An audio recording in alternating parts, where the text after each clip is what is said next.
All right, we should be live on the internet.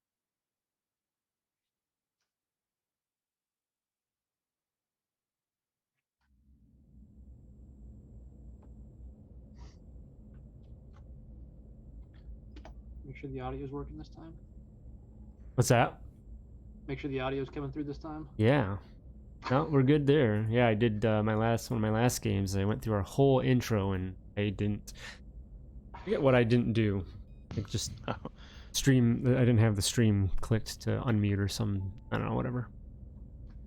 Yeah, a couple weeks ago now, you guys had received a request to go to Paramon, the Karite homeworld. Honestly, I don't even know why you went there. I think that's right. The Supervirus. what's that? The genetic supervirus thing. Yeah, basically the virus thing. There was word that people were taking it over there, I believe, and you guys were going to see what you could find out. You knew that there was some transports and whatnot that headed that way, so you went over there as well and went to investigate, finding out that there was at least one a starfighter and a small transport freighter that had docked, and the team had left and went off and kind of made your rounds throughout the initial city there, which is kind of like a platform city because they don't allow anything to touch their vulnerable natural grass on the planet. Any metals will cause an effect on that. Javan Tusik was it's like platform city that you guys arrived to. After getting a little bit of information there, you went out and explored a few other places, including the Lordy kind of home city, if you will, which is another species that shares the world with the Karites. I talked to a few of them as well, and eventually figured out that you need to go check out this place that you were made aware of on the way in, called the Desolation. It's this massive point in the northern part of the planet that, by the name, is just dead land. Long ago, the Karites tried to, build and create facilities and things there, and it just completely destroyed the land. So much so deeply that nothing else grows. But you got wind that there was, for some reason, something going on out there. You wanted to go check that out. On your way, you with a special speeder that was kind of made of like almost a ceramic type material, non-metal. On your way out there, you were jumped of sorts by 3 people on speeders, and after dispatching them, that's where we pick up. Currently heading towards continuing your journey towards the Desolation.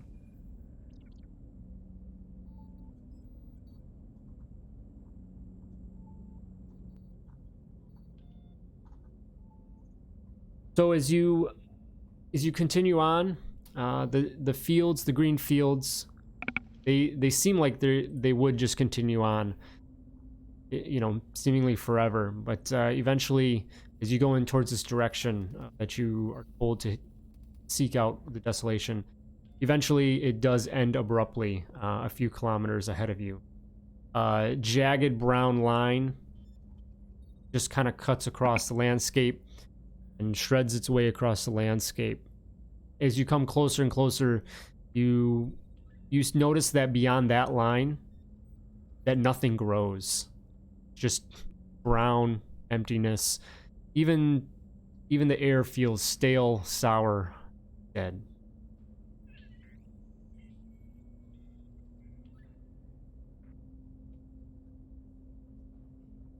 Like, what does it feel like in the Force? Like, does it just feel dead? You might have said it and I missed it. Yeah, I'd say a little bit something like that. Yeah. Okay. Not necessarily like a dark presence, but yeah, just kind of an emptiness. Just like where something, like a hole, like if you were to look at a piece of paper with a hole cut out of it, you'd very noticeably see the hole. Yeah. Okay. Yeah, this place gives me the creeps. Places like this are never a sign of anything good, that's for sure. Well, it's called the Desolation, so the name sort of sets my expectations on what to expect here. Is as we look out, I guess, across the barren landscape, do we see anything like structures, buildings, speeders, anything, or just flat nothingness? Yeah, it's basically just emptiness. Yeah. Okay. Dusty, dirty. From Yeah. the information we were able to get back from the library that group had also pulled off. Remember they were talking about the fissure, the fault line, something Fault lines. like that. Yep. I guess I'm wondering, did we get any kind of, I don't know, thing like topographical layout, terrain sort of thing that would say, hey, there's fault lines or cracks in the surface that run through this where we may look for the people that came this way? Because we can't see them on the surface, I'm thinking maybe they're somewhere else out here. Yeah, kind of trying to go towards those lines. Yeah. Yeah. Yeah. So you can kind of pull that up, and if you want, give me a survival check to kind of measure, kind of figure out, catch your bearings, and figure out where that is. Get the map and not to fall in the hidden hole. So may pull. So yeah, Dak will pull that information up and turn to Lan and say, "Well, you're the tracker sort, but can you make any sense of this information?"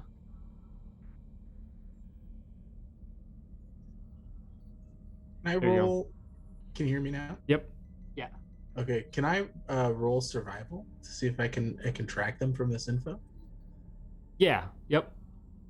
That's why I was trying to pass the survival buck over to somebody that was Oh actually no. good at it. Maybe not so good today. So Whoops. yeah, something else might be catching Lan's attention for some reason. He didn't really study the maps maybe as well as the rest of you did. Collected. He's just not sure. I don't see Lan, X marks the spot anywhere on yeah, here. right. Lan, give me an investigation. Oh, I'm not as good as that. Hopefully I get lucky. Oh, a little better, a little better.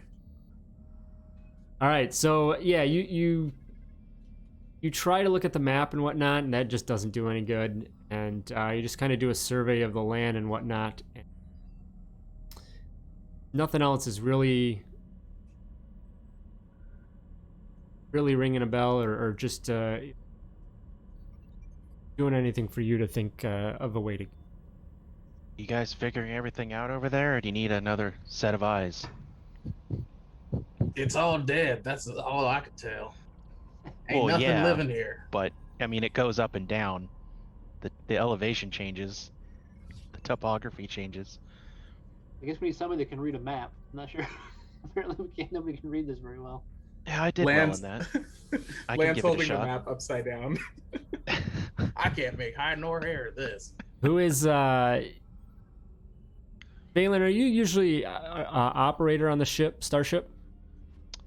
I don't remember what I was. What was I? No, Coordinator? Or is Krellin, you handle that? Krellin typically does That would that. be Yeah. me. Okay. Rowan's our investigator. Yes, Krellin, give me a perception check. Okay. Nice. So, as you guys are traveling along, you just, whether instinctually or whatnot, being in the vessel, maybe sinking into some of your starship deployment duties, you do notice that some of these scanning, minor scanning equipment on your speeder seems to have picked up a little bit of a signal of something. A very slow, intermittent pulse. But you guys aren't on the trail, but you just notice that something kind of came forward and pinged the vessel.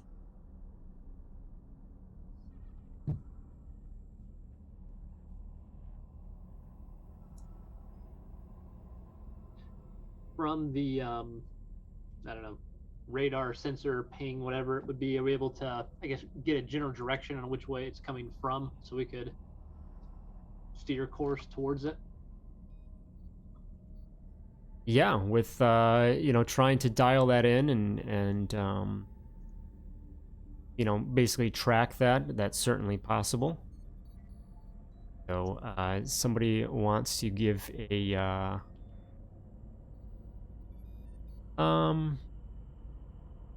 yeah, somebody wants to give me a technology check.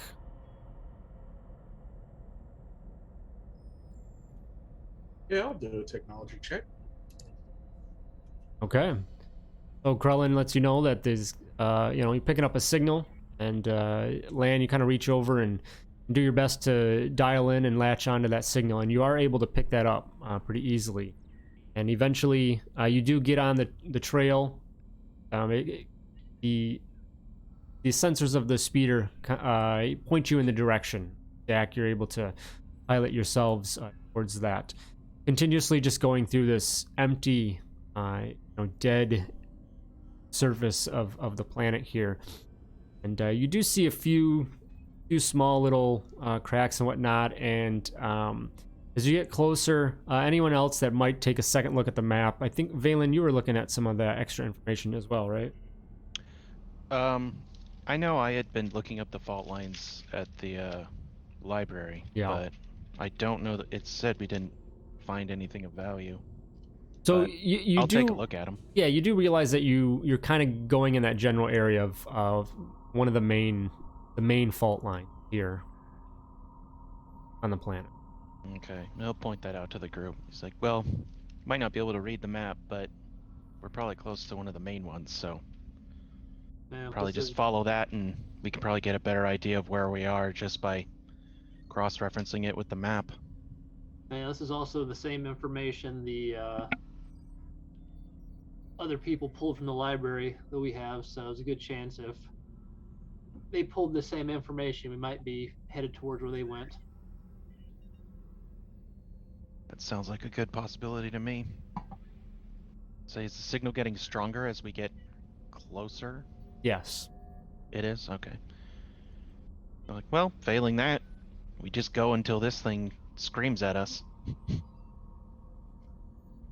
Just be careful where you're driving. We don't want to fall into any holes or Yeah, ravine. because, the close as we start approaching or getting closer to it, Dak will reduce speed on the speeder to not come in too hot, just in, not knowing what we're going to come across when we get to it. Yeah. So you continue on, and the signal does seem to pulse and just show that it's getting stronger and stronger. And eventually, you do come up to a point that you feel like you're, pretty close to it. Almost on top of it, and you can see on the surface here this, ridge, this ridge, and it's not like a big canyon or anything, but you can definitely just surmise that it's likely this major fault line here on the planet.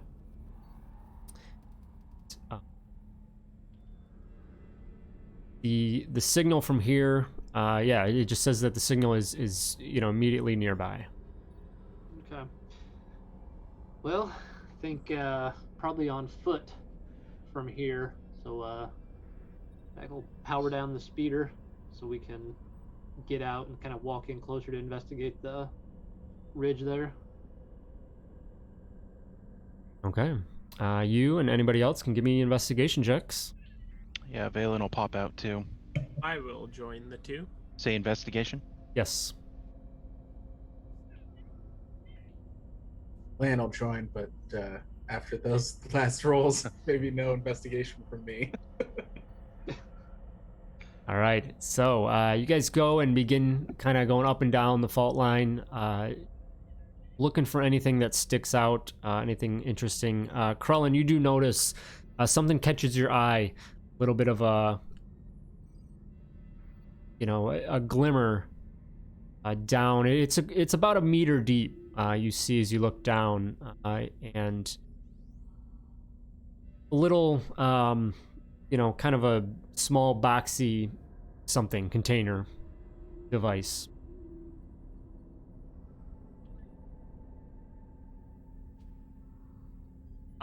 I will point it out and then ask, should we prod this container? See what happens? No, I don't think prodding's the approach I would recommend. I would say cautiously investigating it.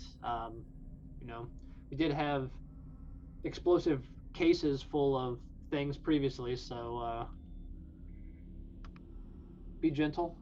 Not to mention we don't know what this thing actually is. If this is the dispersal unit. How big is it? Are we talking like Not very big. No. Yeah. box size? Yep. Okay. Yeah, I'd say something like that. Could be somebody's dead pet they just brought out here and buried. You never know. How wide's the hole? About the same as the shoebox, or? Yeah. It's not very big at all. Oh, okay. I'm So just it's kinda wondering settled if in. somebody could just kneel down next to it and grab it out, or if it's down enough that you'd have to, like, I could lift it out with the force. It's about a meter deep, down. So Okay. that's good. What 3 feet if somebody can reach, but it might be a little bit past a normal reach. So you might need to get a little assistance there on pulling it out. So Valen will go up to the hole and just turn to the group and say, "Do you mind if I get this thing out of here? Like, do we want to take a look at it while it's still in here, or?" Krellin is already backing away. Well, I think you're the only one who could lift it without touching it. Jack will just say, "Yeah, it's a good idea there, kid." Oh, is this a And, Valen job? Damn it. Okay. When Valen turns his back to focus on the hole, Dak will just point to the guy that was joining Krellin and backing up. Is it possible to ready an action in case something explodes in my face? Not if you're already doing something, unfortunately. Darn. All right. So yeah, Valen will use I think push pull will be good.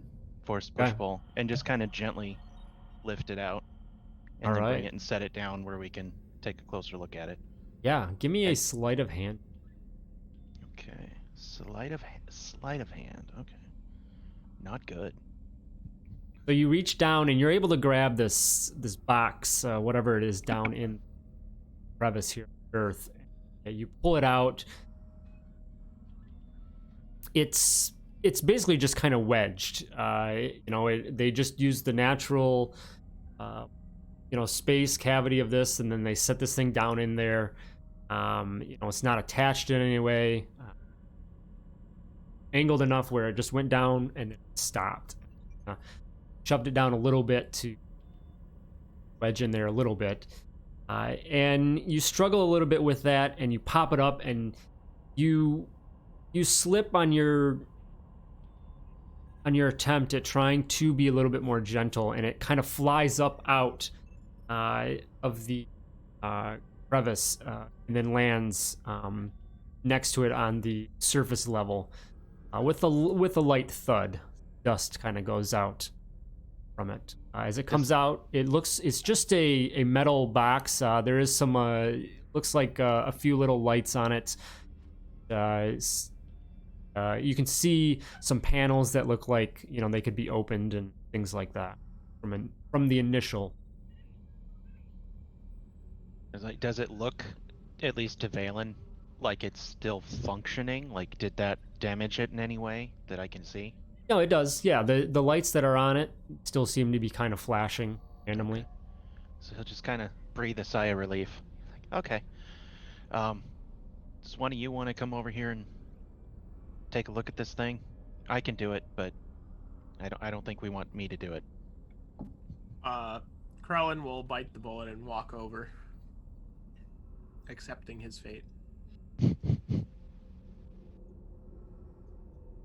So yeah, looking it, you can, as you get up there, you can definitely tell it's some sort of electronic device. So you want to do a general initial inspection. This will be a technology check. You want to do that or pass that on? Can I muted. assist? You can. So you can either roll yourself or Krellin can roll. I'll roll. I got a good bonus on this. All right. So Krellin, you get down and kind of do a once over, and well, it's some kind of a electronic box laying over your shoulder. Looks at things, and you think it's some kind of a transmitter, kind of a signal transmitter. Just enough about it that gives you a hunt. Investigating some of the components of it. Well, it appears to be transmitting some kind of signal. I imagine they've got a few of these around here, perhaps.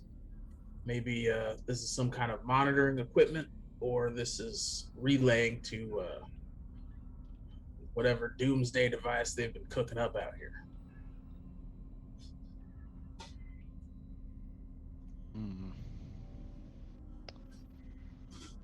Like, is there anything around? Like, can we see anything that this thing might be transmitting to?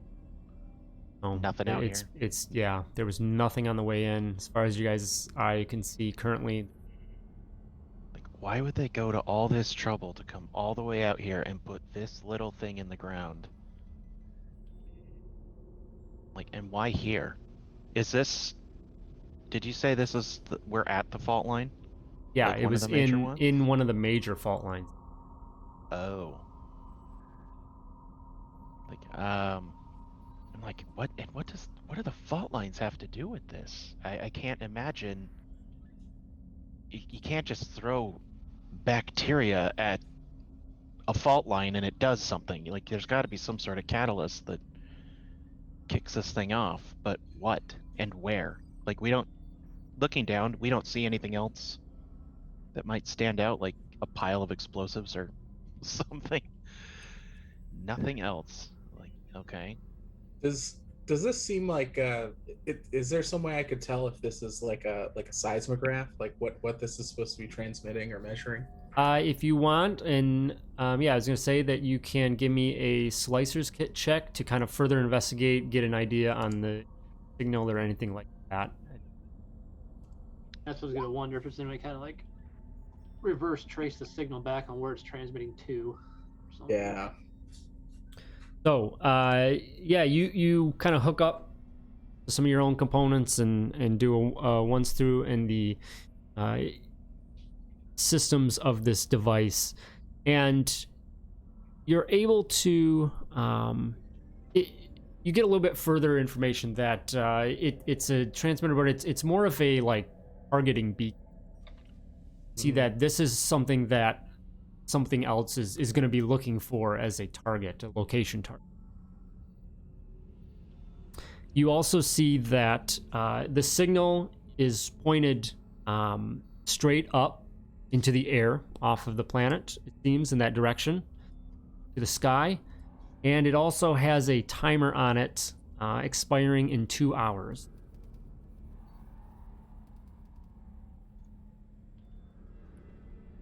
Well, this might be a bit of a reach, but I think they're gonna drop something from orbit right here. Looking up, is there any like outline of a ship or a like a skyhook or a space station or anything? You can't see any, not from this distance. You wouldn't be able to see any. Okay. And their floating cities don't move, do they? Are they usually the floating Right. cities usually No, stationary? No, I think it's more of a like a stationary type thing. Yeah. It's like, yeah, I'm inclined to believe that as well. I don't see where else this could possibly come from, unless somebody's gonna fly by on a ship and just drop the payload. But why here? You'd have to. I really don't even know. It just makes no sense to me why you would take a biological pathogen like that and dump it here.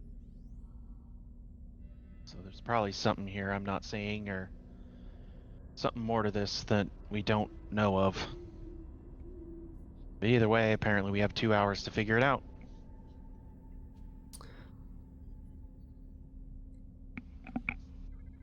Call me crazy, but maybe the way that they intend to poison this planet is by dropping something out here where nobody's going to notice, let it seep into the ground.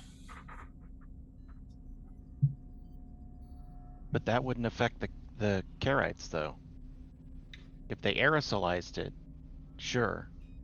But why wouldn't you just let it off in the atmosphere if that's your goal?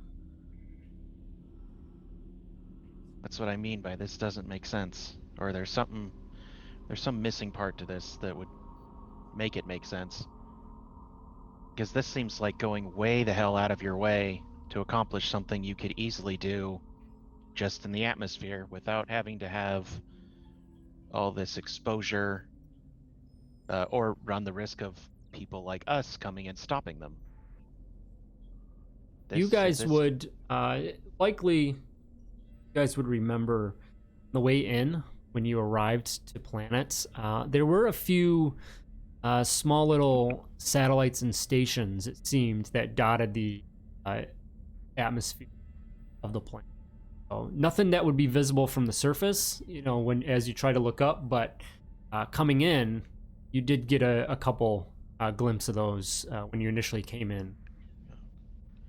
Would there have been any way for us to tell if they were in like a geosynchronous orbit or if they were moving themselves? Yeah, you wouldn't really be able to know that Oh, specifically. okay. It's like there's a possibility. It could be something that's, got 2 hours to get over this spot or within range of this thing transmitting. I don't know what the range would be when the signal goes out to the space, but maybe if we can check some sort of the local star Range-wise, charts. with Land's check there, he could tell that it's a pretty solid signal that it could definitely pulse up pretty far past the atmosphere. And would it have a so like let's say it shoots out and could reach into space? Is it like a tight beam kind of thing where you have to physically cross that path to actually get it, or is it like a kind of like a radio signal where it'll cover a wide It seems pretty area? focused. Yeah, it Okay. seemed a bit more focused. Like something has to, and it's also, like I said, it's Lan, you're able to tell that it's a targeting beacon, so something is going to be coming towards the beacon, as opposed to, this isn't really sending information back and forth to something, but it's something gets in the area. All right, this is go toward. So perhaps we could look at the local star charts and see what is going to come across this area in about that time. Do we Well- still have our starfighter escort orbiting the planet? He came and landed with you. He's on. Okay.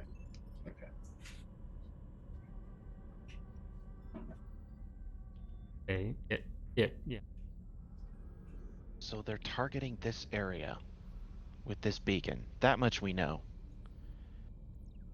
I guess the next question is, what do we do with the beacon?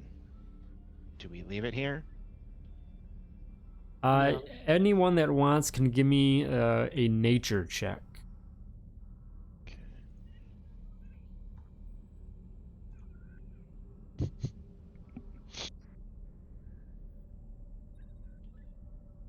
Okay. Jack, whether you had a geology class when you're younger that kind of sparked out, or you just know that cracks can definitely be made worse. Right type of force. Just as the conversation goes on, you also know that sizable enough or significant enough, impact or explosion directly, like even within the fault line, could potentially cause some issues.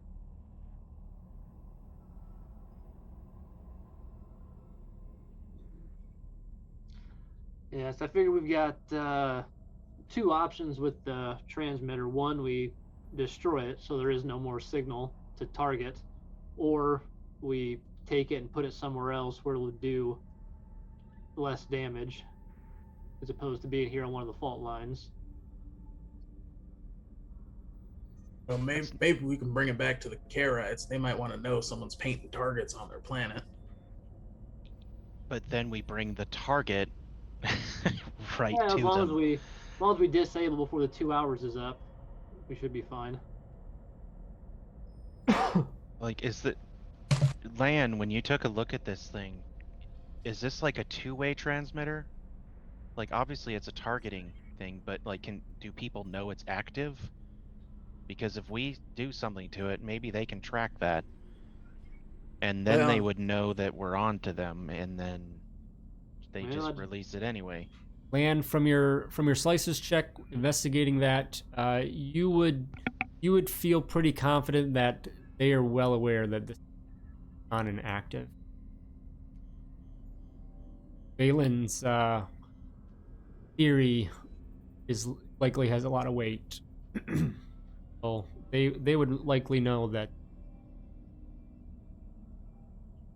If they don't know now, they're gonna know when their 3 people don't report in.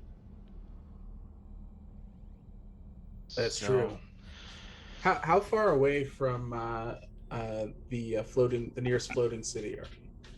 So back to Javan Tusek, to get back to there. You guys are a good way. I'd say at least a good half hour. Not a little bit back to that. Okay.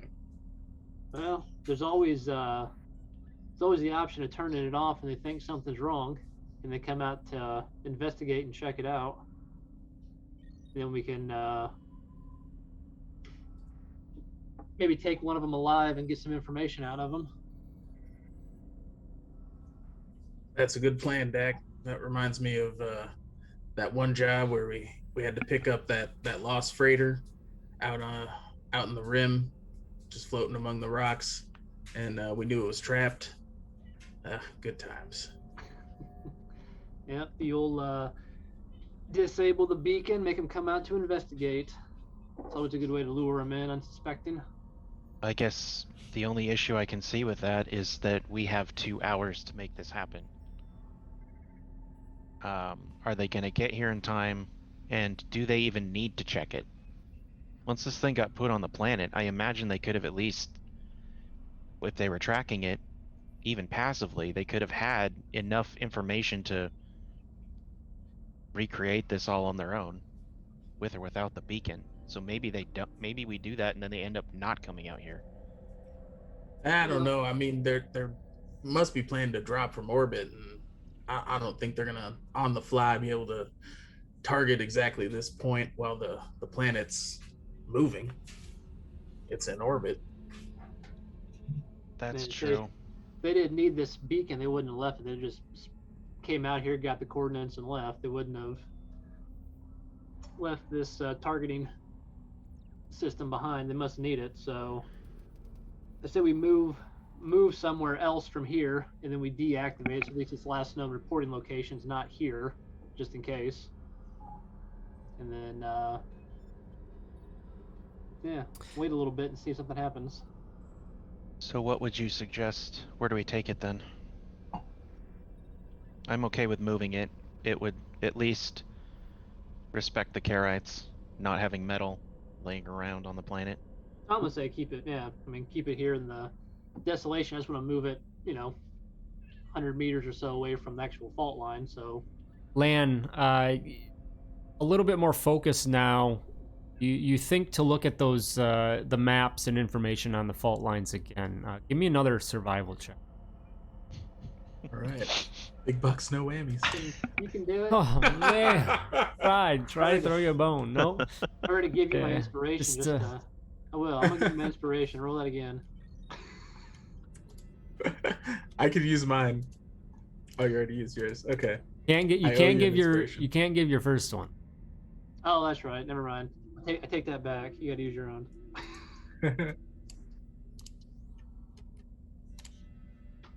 Every time I tell you, fucking roll 20, man. It just So doesn't. is it his ass or is it a hole in the ground? I think that's the real question.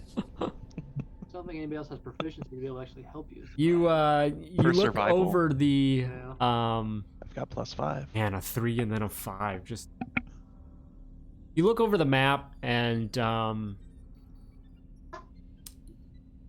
it's tough to say, but and put it together, but you think that there's significant to the location. There's significance to the location that they put this device, definitely within this fault line.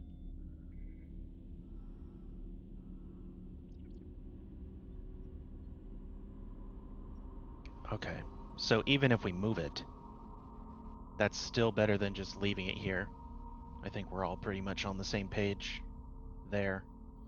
Yeah, Lan holds up the map and points at the location where they are and says, "Look, they wouldn't have put an X on here if it didn't mean something. We got to move it." Place bomb here.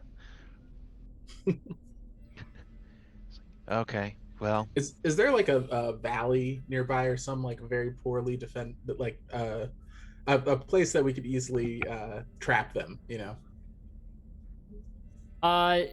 No, it's pretty, as it's called, desolate, kind of mostly flat land, and there's this little bit of ridges from this major fault line. Beyond that, yeah, there's no real advantageous position you. And from the map and stuff too, there's no like underground system or anything below the surface. It didn't give you any of that info. Okay, all right, I didn't think so. Yeah, but what you pulled was basically geological information on these fault lines, plates or whatever. Okay. Yeah, just making sure they were like true fault, and they weren't just like trying to be like underground like canyons or something. Everything lines up well enough, like that. Yeah, you guys asked for info on fault lines, and you now line up with the map. Okay. Well, I say we jump back on the speeder, get this thing a good distance away from here, then we disable it, then see if somebody comes to check it out. If this is like Lan said, if this is a key point they want to really hit, they're going to want to make sure this beacon's still on, otherwise their plan's not going to work.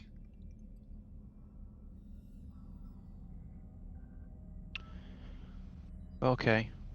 I suppose I can go along with that. As long as we keep the box, we can't let them get their hands on it again. Just in case they manage to slink away with it. We don't want them being able to actually go through with what they're doing. But where do we wait? It's kind of hard to hide out here.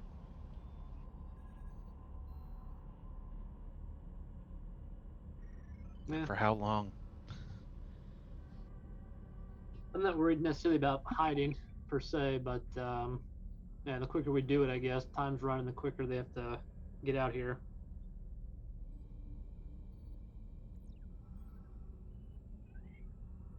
Be like, okay. How do we disable it?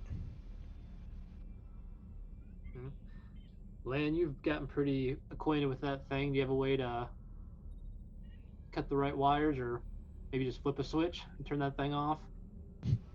Yeah, I locate the off button and turn it off. Does it have an off button, Todd? You think that there's a way that you can, you could even change the information without destroying it, whatnot. Attempt to, as opposed to just completely turning it off, kind of readjust the signal. Oh. Yeah, I can turn it off. I could I could set it to play some tunes. You know whatever I want with this thing. Now, if we turn it off, they'll come running. We could also paint something else. That won't be helpful now, but if we happen to come across that nice badass ship that guy's got there, maybe we paint that as a target. See how they like it. That's not a bad idea.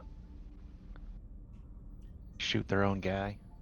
Only problem is, if he's still on the planet, it still accomplishes what they want to accomplish. I think that's the main sticking point here for me.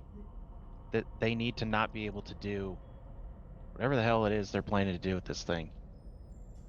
Well, like Lan said, though, this fault line's very specific, so I guess I'm going with the assumption if they can't hit this fault line, then their plan's not going to work. Otherwise, they wouldn't have gone to all the trouble to do this. If any spot on the planet was as good as another, then why all the extra work? I want to turn the signal on this thing down so that it won't reach beyond the planet. Okay. But it'll be weak enough and kind of just intermittent, so they'll be able to find it, but they'll think that something's wrong with it. Okay. Yeah. That's- Give me that's a slicer's kit check. Clever girl.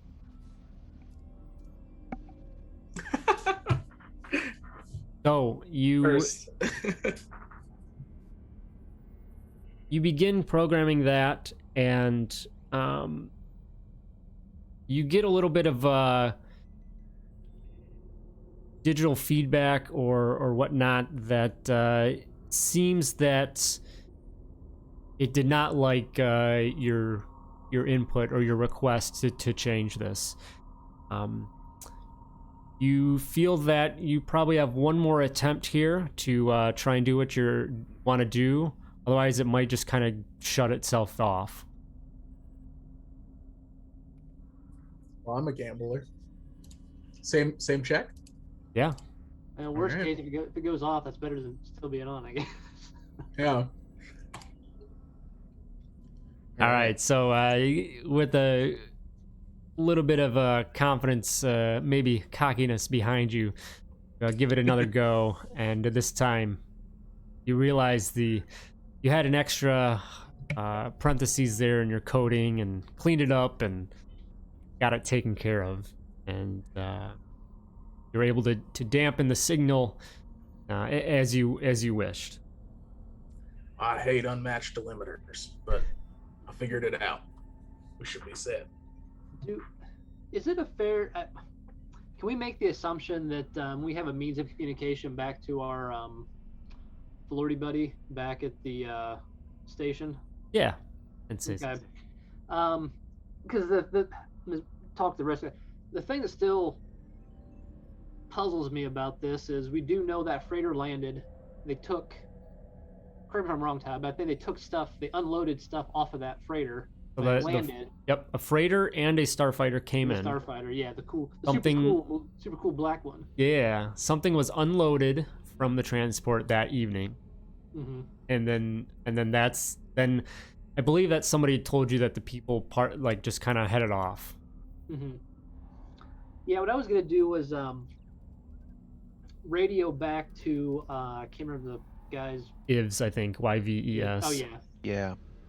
I was to say, hey, we're checking some things out. Can you go by B12 or whatever that platform was, where that freighter was? I just want to see if that freighter's still there, or the starfighter is still there, if they've, taken off and left the planet at this point. You get an acknowledgement on the request, and a few moments go by. You do get a call back, and Iv's on the other end of the line. It actually seems that the transport and starfighter have departed. They are not here on the landing station. Okay. Do they know, those guards there are pretty friendly. Do they know how long ago they left? He just replies and says, with the empty docking bay here, there's no one around to really talk to. Fair point. All right, thanks. Let the group know. So it looks like whoever came here and dropped things off are no longer planet side, so at least those two ships. Why'd they come planetside if they're firing it from space? Well, they had to come plant this beacon and probably plant whatever virus or the chemical that's in those containers they offloaded. If you remember the intel from Del Nay, it sounded like they were posing as Bacta tanks, so perhaps they've got those Yeah. Bacta tanks stored somewhere. But I get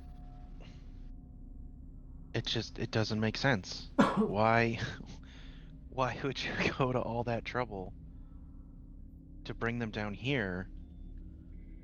And then what are they going into space to do? Fire explosives at the fault line and then it does what exactly? Maybe it's the fault line thing's a diversion while they spread the virus? I mean, I guess I don't this isn't making sense to me. Like why are you doing what you're doing? Like there's got to be something we're missing here. Well, we don't. I guess we know that the fault lines run throughout the entire planet, right? To a Yeah. degree. Yep. Yeah, I'm Yeah. assuming it's just the basic ones from geography, or not geography, geology. A little bit of geography, kind of. I mean, a little. I mean, it's more geology, but yeah. But I think about it like, when you're at the you're in cantina and you knock your drink over and there's an old cracked up table and that the booze starts going everywhere through all the cracks and covering the entire table, falling along. Perhaps they're using the fault line as a way to disperse the chemical throughout the planet from this main point with an explosion. If the gas gets in the fault lines, it may potentially just disperse itself through the entire planet more easily. So they bring the gas down here and then blow it up from space? Is that... I guess that would make sense. That seems like an awful lot of work. Why don't you just the virus with the bombs and blow that up and at the same time get air dispersal and do the same thing? And I don't claim to be a evil mastermind and think about what sort of plans and things they come up with, but Yeah. But hang on. if you get captured by them, you can feel free to help them out next time. Yeah, I'm a little disturbed at how much I'm overthinking this like an evil villain. You Well, guys. now hang on. This Go is ahead, a Lan. Karat targeting virus. They've got a delay here. They might be trying to get their Karite co-conspirators off the planet before they let this off. I mean, there's plenty of reasons why they might want to do things this way, but we're not going to find out sitting around here speculating. We got to find a hole. That is a dig fair down, point. See if they got some more of these things lying around.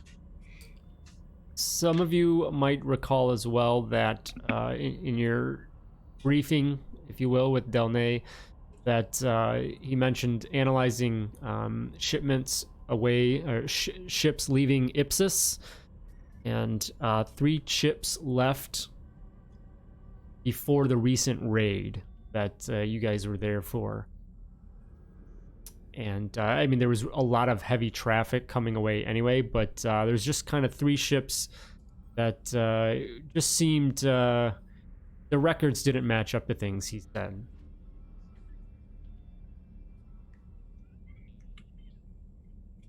And oh, sorry, and then all of this, all 3 of them, through a variety of different routes, but they did all come towards Airmon. It's like, well, I think we do know what they're here for. Question is how they're going to do it, but I guess maybe we need to start looking at where they're doing it from. If we're going to stop it, that's the place we'd need to go. But how do we figure out how to stop it? We don't even know how they're going to do it. So I guess they're firing from space. We should look for something in space that can do what this beacon was supposed to do. Start from there. I mean, if they've already left the planet, I don't know if they would have stuck around to make sure this thing goes off. Or maybe they have an alternative way of doing it. I don't. Well, it's turned. You said it, land. You turned it down, so it's not, I guess, reachable from Right. space any longer. Okay. Yeah, as far as they're concerned, it'll seem like this thing's on the fritz.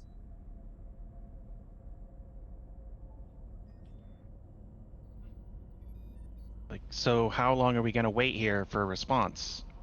Because if we only have 2 hours, that does not give us enough time if we're wrong.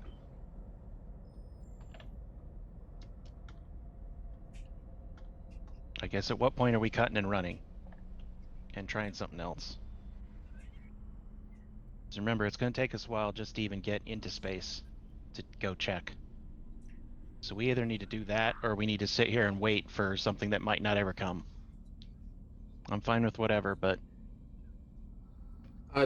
Todd, if I know I've looked at this device, so I know what signal it's transmitting. Could I say use my comlink to try to see if I can detect similar signals elsewhere in the desolation? Maybe use that to track down more of these Yeah, things? that, or you could go back to the speeder and kind of look at that equipment as well, because the speeder was kind of what initially picked up the scan. So yeah, if you want to head back and give me a technology check, just to try and see if you could pick anything else.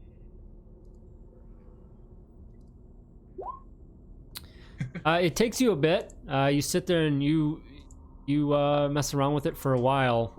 So a good 5-10 minutes. You kind of sit there just trying to dial something in, and you don't pick anything else up. You feel comfortable with kind of your range of your scan. Don't think there's anything else there. Well, I guess if this is the only one of these things, and we've got it to where it can't be used to target this spot, we can hold on to it and take it with us and continue back into everything in the city, but back towards the city. See if we can track down where those people went that dropped us all off. well, there was Jovan Tusik, and then there was Ephelis. I think that was Ephelis is the Flordes. Yeah. Is that the yeah? Yeah. Nope. So But Java 26 basically the main one. Starship platform. Well, we could take it with us, and then we can at least, while we're waiting for someone to show up, they'd probably start there, especially if the signal's coming from there. And then maybe we can see what's supposed to be at that location where we are. I'm assuming we're still there. We can see what's supposed to be here in 2 hours or whatever much time we have left. Maybe cross-reference or get some flight paths, something. At least to figure out what might be up here. Or up there, I mean. yeah. Either way, I think this thing needs to come away from here, so we've wasted enough time looking at it. And I think Valen's just gonna run towards the speeder. Time to get out of here and do something. Time's wasting. Yeah, I'll shove the transmitter into the speeder. Put it in the speeder's trunk. Okay. All right. Yeah. I guess we'll fire up the speeder and start heading back towards. Is our ship at Jovan Tusik? Yes. Yeah, that's probably where we want to go. Okay. File back in and head back that way. Getting out of the desolation, you get back to the bright green fields of grass. Remember? A welcome sight from the dark, just lifeless area of the desolation. There's a give me a perception check.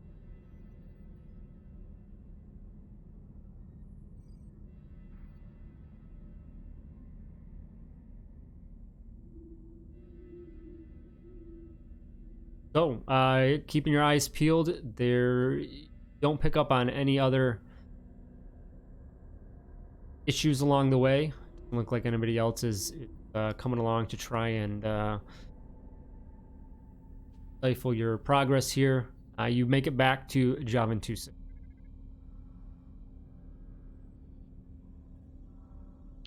Was that library that we looked up, was that here? Yes. Okay. I say that's kind of the first thing I want to take a look at is see if there is anything that just, in the I'm sure they keep some sort of log of what goes where over the planet, and just see if there's anything that like either routinely stops over that point or is scheduled to start over that point or go over that point, or is something stationary up there that we just couldn't see from down below. Okay. Yeah. So you can head over to the library and do that. Yeah. I don't know if anybody wants to come with me, but Well, do it I'm quick. gonna let Valen do that. I guess while he's doing that, Dak will go back to the ship and just start getting it prepared in case we do need to take off. Okay. Krellin will go help Valen look into things. Plan? Anything specific? I think I'll go back to the ship with Dak. Make sure he doesn't leave without us. Okay. Splitting that Some of party. too. We never did go talk to the Metatheran cartel people here on the planet, did we? Yeah, actually, Dak changed his mind. He's gonna say, "Hey, while you guys go to the library and check that out, Lan and I are gonna head over to the welcome party guy told us where their guild headquarters or whatever, the cartel headquarters were, I believe, correct? Yes. We're gonna go try to talk to the cartel people because I remember they came and looked at the freighter after it landed. So it seemed like they were expecting something. I'd be curious to find out what they may know about this or not even realize what they know about this. Okay. Okay. We can meet you either there or back at the ship. We'll calm you when we're done. Yep, sounds good. All right. So you guys are about hour and a half mark left on your timer here. So Valen and Krellin, you can give me investigation checks in the library to see if you can figure anything out about what is available. Valen, don't really pull up too much. Krellin, you get something though, just some information on a few of the space stations that do happen to orbit the planet, and you are able to see one that you get enough information that you think a certain station is likely the one of the few that are up there will be one that should line up over that spot where the device was.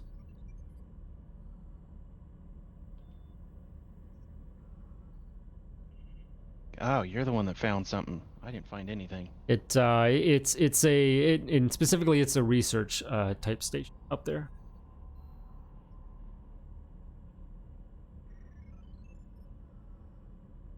I will share that with Valen and point it out.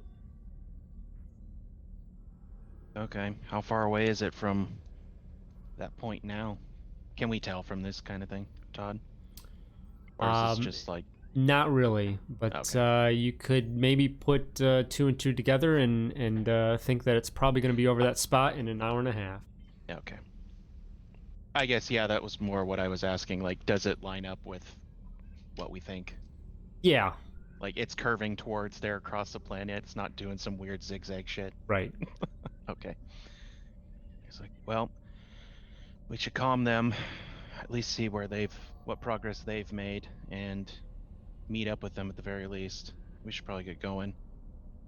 And then Valen will pull out his comlink and try to raise Dak or Lan, whoever picks up. Right. So during your guys' initial investigation, though, back over at the cartel operations office, You guys head in. The base of the operations here. It's a simple white building, a couple stories in height. Their logo, cartel's logo, painted above the main double doors in brilliant blue and red, and it's a pretty friendly looking building, considering there's not really any people or guards or otherwise around on the outside. But you do see a regular stream of individuals, Karites mostly, a few Filordi coming in and out of the building as you head in. As you do head in, you are greeted by a cheerful looking female Karite who looks up as you two enter and says, you can see that she's a little not in a bad way, but a little surprised to see non-Karites or Filordis come. Hello there. So we have some guests. How are you today? Oh, doing fine, thank you. Probably don't see a lot of humans in here, huh? No, not very often. What brings you to Karaman? We were following we're supposed to meet with a freighter here, but it looks like it took off after they dropped off some cargo without us. And talked to the guards there. It looked like a couple members of the cartel were meeting with them as well. So I thought maybe they could let us know where they went, so we could meet up with them. Huh. Yeah. Well, you see her just kind of think, as if she's trying to find the information, in her head about that. And it was a freighter came in last night. Also had a Black Starfighter escort, if that helps narrow it down. I'm sure you guys get lots of shipments in. Well, you might want to talk with our ops manager, Patla. She's the one that kind of looks over this stuff. She might have some more information there. If you can give me a second. Sure. She calls somebody on the communication device there, and another female Karite comes out, a little more stern looking than the one you met here at the front desk. Just comes out, and the one you've been talking to just kind of turns and says, Patla, these gentlemen are inquiring about that starship, the transport that came in the other night. And you can see on the one that just came in, Patla, I'd say, she has a little bit of look of like, keep your mouth shut almost to the one at the front. The girl at the front desk get a little bit of a ditziness to her, and Patla is just kind of like, trying to give her like a hush hush almost expression. But she looks at you and says, well, yes, come with me. And she gestures for you guys to follow her to office.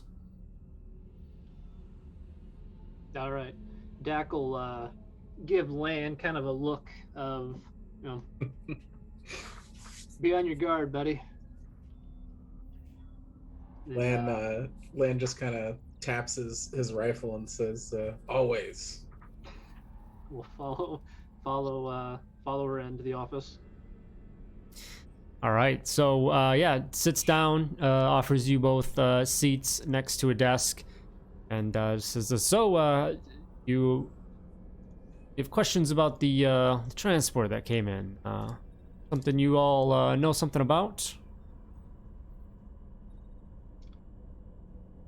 Yeah, we understand they dropped off some cargo early, and then some members of the cartel went there and investigated things.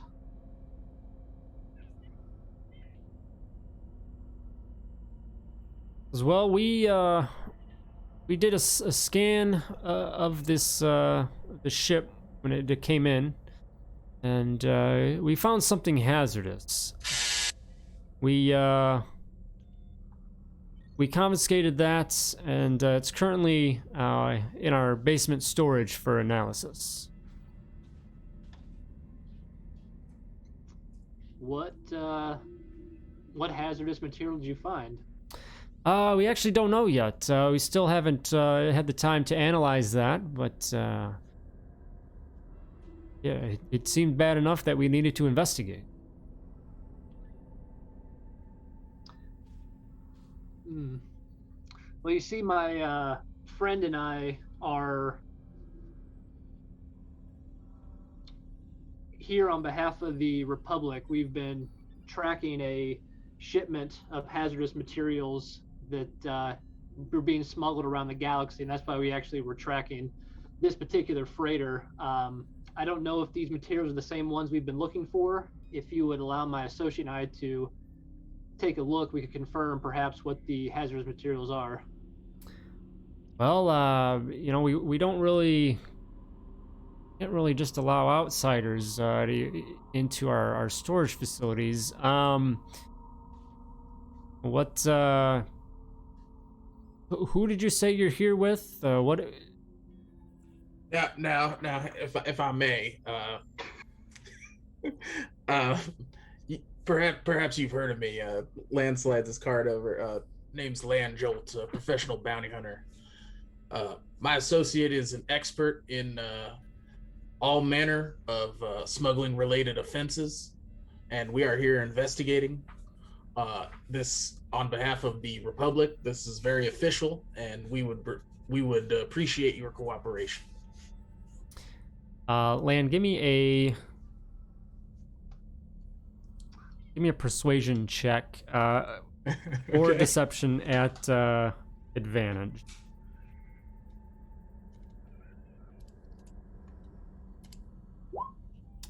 All right, look at that, nat 20 for an 18. All right, yeah. So she just looks and she cracks a little bit seriousness in her face. Okay, well, it would be very nice to know what we're dealing with here. So certainly, I can take you down and check out what we have down here. And so she leads you through a few corridors, and you head down some stairs into a basement facility area. In a sectioned off kind of room down there is a large kind of tank. Almost like it almost looks like a back to tank type thing, and it's just it's very cloudy looking. You can't really see inside, but it does have most of it's a solid tank. Can't really see what's inside. You just say it was a back to tank? It looks like a back to tank. Okay. Yeah. All right, yeah. Well, this does seem to match up with the type of container that we believe the goods were being smuggled in. Oh. You getting ready to say something? Oh, okay. But yeah, she'll just kind of respond and say, yeah, just a back to tank. It seems that something beyond that. Oh, yes, the items within the tank were being disguised as a regular back to tank in order to bypass scans such as yours. However, your scans apparently did seem to pick these up. What happened to the individuals that were responsible for these containers? We know that there was 4 humans on the transport. They borrowed some air bikes and headed north. We don't really have patrols. We don't really need patrols, so no one has really seen anything. That's about it. The humans that you took these materials from, they didn't put up any kind of fight or resistance for you to confiscate the items? So they were gone. I don't think they intended for us to know that they had this. We did a scan of their ship as it came in. That's when we found it was hazardous. So I don't think they intended us to find it, and they had taken off, so we didn't really have interaction. We generally try to be very welcoming to all of our guests here at Fairmont. Mm-hmm. You seem to be pretty concerned about the contents here. Do you know what it is? We can't. I mean, visually, we just can't really tell, and it's pretty odd looking. And she takes a flashlight, a glow, like a narrow beam glow rod, and shines it to the tank, and the walls of it. So it is a glass tank, but it's really dark and almost opaque. But as she does hit, there is a green tint that glows in the whole tank. Okay, so this looks familiar to us. Yeah. Okay. You're putting everything together, especially when Yeah. you see that green color. Okay. What was the name? What was the name of that? The plant? Because it was something, like something 4 was one of the planets, right? And then there was also So Ipsis was, or are you talking T4? The So T4 was the first place we encountered this, right? Yes, And then Ipsis was the mines. The mines. Or Okay. yeah, Tilnus was the moon, and then I think you were on T4. Yes. Something Okay. like and that. Ipsis was the facility, right? Yes, Where we encountered cartel members there as well. Is that true? yes, and they were yeah, they came in. The believers were in the basement doing something with I think actually they were producing this virus. The cartel came in to wipe them out. Okay. Are you familiar with the recent business on Ipsis? Just kind of gives you a shrug. Says, no, not particularly. Is it related here? Yes, we've been tracking again, like I said, some materials. They were actually manufactured there, and they are quite harmful to Karites. You see a very strong reaction to that Like from surprise her. or Yeah, surprise. all right. Like harmful in which way? What? I haven't heard anything about something specific like this. Oh, just a little bit of that, you'll be dead right away. No question. And she she's standing next to the tank, and immediately you just see that like a reaction of like kind of coming away from it and like keeping an eye on it, making sure it's it doesn't move, kind of thing. And it's just like, and this is that same stuff, you think? Oh yeah, definitely.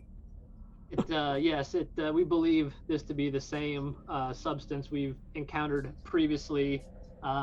It seems to have been engineered as some sort of weapon against Karites. My friend and I, as well as some other associates here on the planet, have had quite a bit of experience with this particular material. With the cartel's permission, we would like to get these tanks off planet. He says, "Yeah, yeah. Whatever you think is the best way to take care of it. It's quite a process to move out of here. I mean, we have a way to safely do so. It'll take a little bit. How long do you think that would take? To head back to your transport, it could be a few hours. To do it safely, of course." And you'd see, like, she's nervous. You can tell, like, she kind of, she wants to get out of there. Well, unfortunately, we don't have a couple hours. Are you saying that out loud? No, Dak's just thinking to himself, we didn't get that much time. At this point, have we heard from Valen and Krellin? I would say, maybe about now you guys get a chime Okay. in that, they just kind of, whatever. I'll say, excuse me, I'm being contacted by some of our other associates here on the planet. We'll confer with them and determine the best course of action. And Dak will kind of walk away a little bit, kind of out of earshot, and answer the comm link and say, "What'd you guys find?" There's supposed to be some research station that'll go over that very area where we found the transmitter. Hmm. So that's probably our likely target. I don't think Well, Krellin found anything in the area. What'd you guys find? we found the tanks, the tanks full of the virus. They're here in the One basement. tank specifically. Or All one of them? tank. Just one Oh. tank. Yep. Just one. Oh, there are Where- multiple? Well, you Where they're found supposed to one be. tank from the transport. Okay. Do we have any indication on whether there was supposed to be more than one tank on the transport? From initial information in your briefing, there was multiple ships that came away from Ipsus that did come to the Karamon area. Okay. So there's an assumption. There's an assumption there's probably more elsewhere. They just happened to catch it. Okay. Yeah, we found one of the tanks. It looks like the cartel had scanned it, determined it was some sort of unknown hazardous material, and have confiscated it. But the rest of them are missing. So I thought about taking the canister off planet, but I just remember there's multiple, so that's not gonna do a whole lot of good. So we probably need to get to that station you guys found and see if we can cut it off at the source. Yeah, we do. Do they know what it is? Have you told them? Yeah, they do now. Okay. They seem surprised. Definitely not in on it here, at least. Is it in a secure location? Yeah, it appears to be here in one of their secure storage facilities. We had to get an escort into the area. Okay. Yeah, they should probably lock that down and not let anybody in there. And if somebody goes down there, they don't get out. Understood. We will. Standard quarantine protocol. I wouldn't let anybody anywhere near that. And if they've got any Florides on their payroll, they might try using them instead. Didn't we have rumors of Karites helping them? We don't want to accidentally put the Nexu in the hen house, as they say. Yeah. We'll Land and I will button things up here. We'll meet you back at the Spry Hunter, and we'll head to that station. All right, sounds like a plan. And then Valen will relate it to Krellin, and we'll, I assume, start making our way. Yeah. So Dak's going to go back to the Kara. I can't remember her name now. And Atla? Yeah, say what was it? Atla? Patla? Patla? They say. Patla just conferred with my other associates. We believe keeping this here for the time being is our best course of action. Are you able to post some sort of guard here just to make sure that the tanks don't leave your facility? Yeah, I can. I'm not. She's still on edge. I'm not too keen on really putting anyone in harm's way. If something that. Do you have any Floridi members of the cartel here that you trust? Yeah, yes, of course. It would. I wouldn't want to, risk them.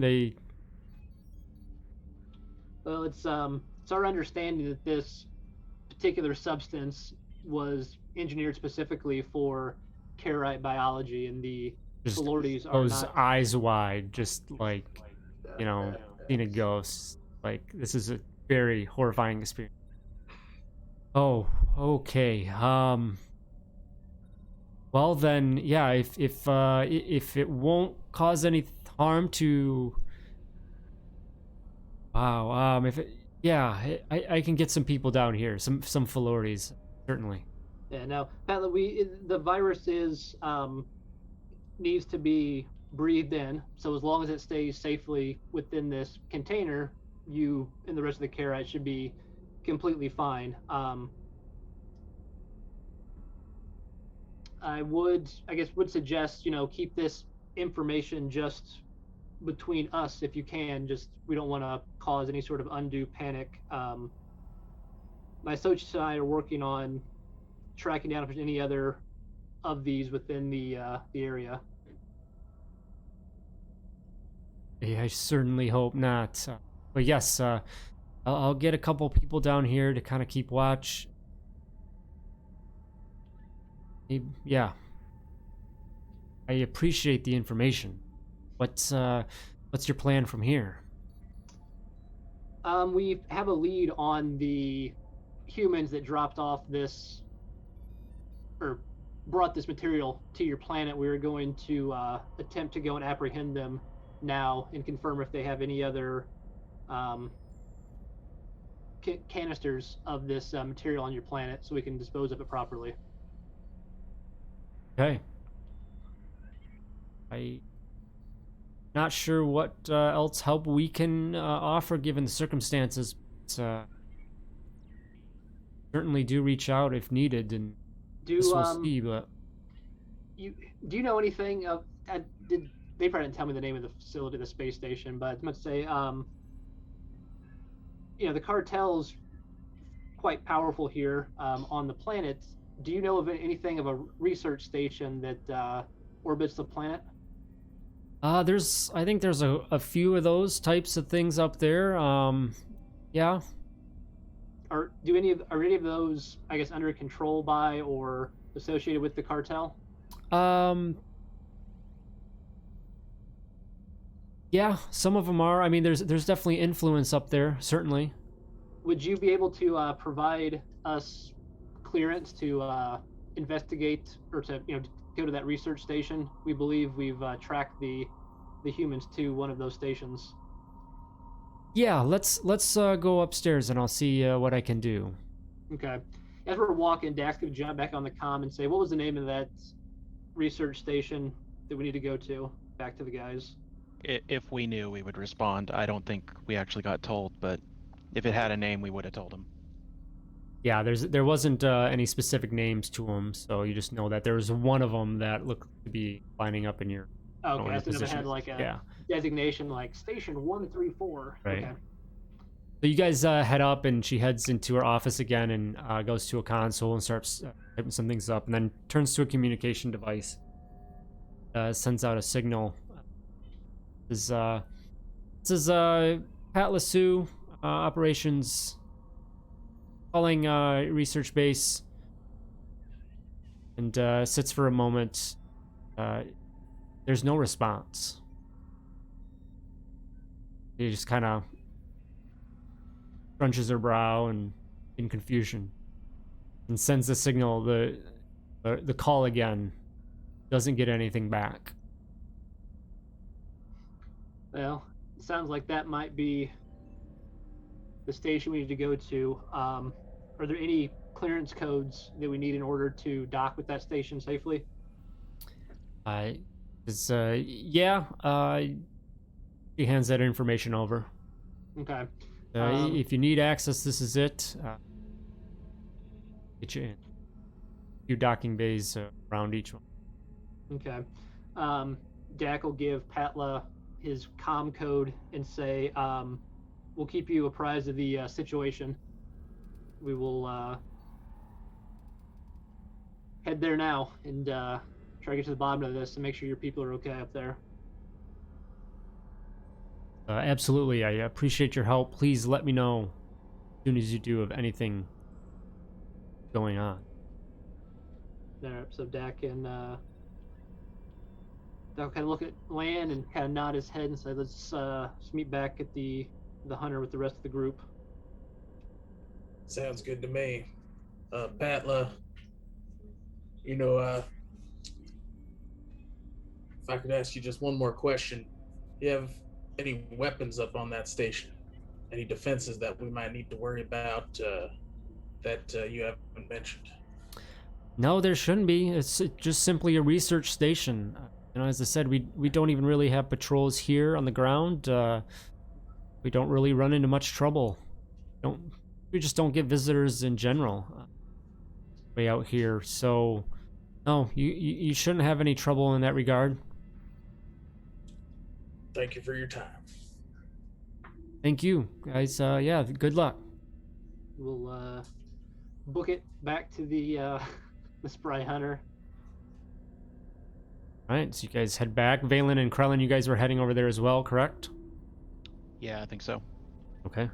That is the case. All right, so you guys are about hour left on your timer, you think?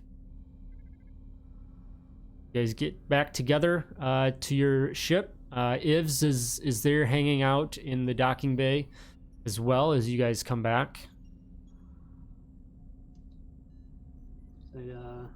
Kind of it turns to you guys and what's the word? We moving out? Yep, we're heading up to one of the research stations orbiting the planet. The cartel tried to contact them and they got no response. So we think the folks we're tracking are likely up there. They So I still, guess. Oh, sorry. Go ahead. I say they still have that fighter escort that came with them originally. So, yes, that's why you're here, buddy. Gives a little bit of a crack of a smirk, on his face that he did it. It looks like it's excited to maybe see some action. It's clobbering time. He'll be good to pick off that fighter that we might encounter, but also, if anything leaves that station that isn't us, and you can stop it, please do. Yeah. I highly doubt it's anything good.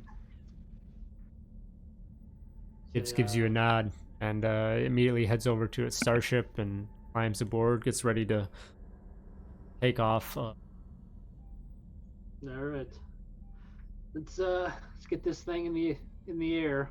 And Dak will start heading into the ship, into the cockpit, get the engines fired up. No follow behind. Did I ever rename the monkey lizard? I don't remember. But I did have to bring him along, right? I think he probably did come. Yeah, because I think you tried to pass him off on the Padawans or something, and And it yeah, did no, not work. He's too attached. Pal, what do we want to do with him? Do we want to have our own guard monkey?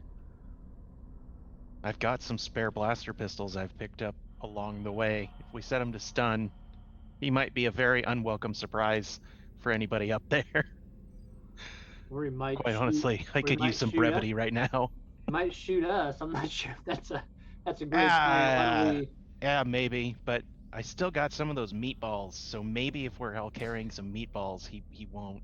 The monkey lizard's behavior over the last few days, anyone other than Valen at least, may be subconsciously creating an attachment to it as well, but yeah, that would be a horrible idea, you think, to allow him to just have a weapon running around the ship. It's a pretty erratic horrible little for creature. Whom, though? This is very amusing to me. Other people, I can give him vibro daggers. That makes it even worse somehow, I think. I tell you what. We make it out of this. You can take him through some combat training back at the temple, and we'll see how that goes first. All right. Well, I'll go make sure he's well fed and docile. That way we don't need any more surprises when we get to our ship. Valen, I am not cleaning up after that thing. I got it. Don't worry. All right. Yeah, Valen will go back there and feed him and try to organize whatever pile of poo he's... So, monkey lizards have an intelligence of 5 or a -2. Just so you know. I thought you were going to say -2. -2 modifier. So yeah, they're not gonna manage it. They could. I mean, they just won't do what you want them to with it, but... I think are they tiny? Tiny. Yeah, I don't know what the dimensions are on tiny. I know they are at the It very says least small, so they're, yeah. Okay. All right, so you guys pile in, get ready to head off towards this research station. Ivs is alongside you. You guys launch and depart from the surface of Karamon, out of the station, Joventusik, heading towards system. Let's take a quick break here. Anybody? I need to step out for a second. Anybody else? A few minutes, and we'll come back and finish off. Sounds good. So, be right back.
All right, welcome back. So, you guys have piled into the Spry Hunter to launch from the surface, heading towards this research station. Continue your investigation. Is put together a lot of pieces here that potentially there's more virus there. They're trying to target the fault lines down on the planet. Not really sure the specifics of that and whatnot. Your escort, Ivs, the Filordi pilot, is alongside you. You guys fly out. There's like a couple derelict starships that just seem to be floating there in orbit as well. As you go through. You guys can give me perception checks as you fly towards the research station.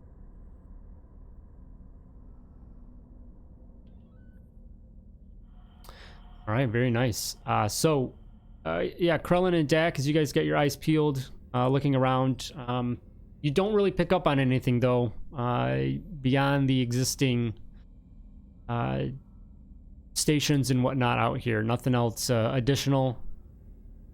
You don't really see anything on any of the larger starships floating around, at least by initial check. So just Ivs comes into the comm and just says, I don't pick anything up on the scanners. They either jump system or maybe they're hiding out somewhere.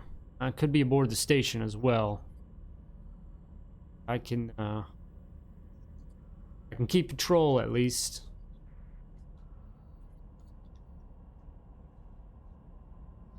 And we'll radio back and say, stay out here and keep patrol. Let us know if you see anything. We're going to go check out the station itself. Roger that. You guys come, fly towards the research station, get up close to it, and there's no sort of signal or call to the ship, as far as docking permissions or anything. You don't get any response there. You come and dock with the research station, though, in a large, internal docking bay. And you see that there's the majority of this docking bay is already occupied by two other ships. And they match the descriptions of the other ships that escaped Ipsis and came here towards the system. As you fly in, out the viewport at least, you see strewn across the docking bay these objects or shapes spread around. And as you get closer and come to a landing, you're fairly confident that they're bodies. Little Karite bodies. Well, that lines up with why the station didn't give a response. Well, and whoever was here, the ships are still here, so they're likely still on board. I say, prepare yourselves for an unwelcome arrival here. And with that, Valen casts Battle Precog on himself. Okay. He's like, done and done. He'll go make his way towards the hatch and get ready. Okay. You guys open up and head down into the bay, and you can definitely see that these are for sure Karites strewn about.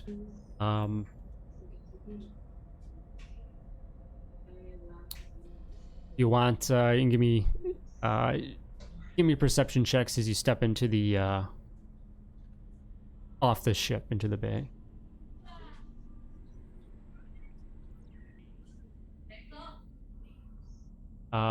So Valen and Krellin, just with your experience so far with this virus, you don't really see any wounds or from blasters or daggers or anything like that, but you do see some elements of the Karites just in their bodies that it's darn likely that that's what happened to them, as they were exposed to the virus. Alright, well, Valen will point this out to the group and say, well, Looks like someone found the virus. You do see, yeah, Valen and Carlin, you guys would also notice in kind of the middle, there's broken glass and a little bit of a puddle, liquid puddle that hasn't dried yet. Well, Is there something the glass came from, like an outline of a container or something? it's shattered pieces. Just, oh, okay. Yeah. It's like, well, that might have been what carried it. I'd steer clear of that. We don't want to be tracking that around. Let's see. I was gonna say we should take a look at these bodies to see, but I don't think they could really offer us anything.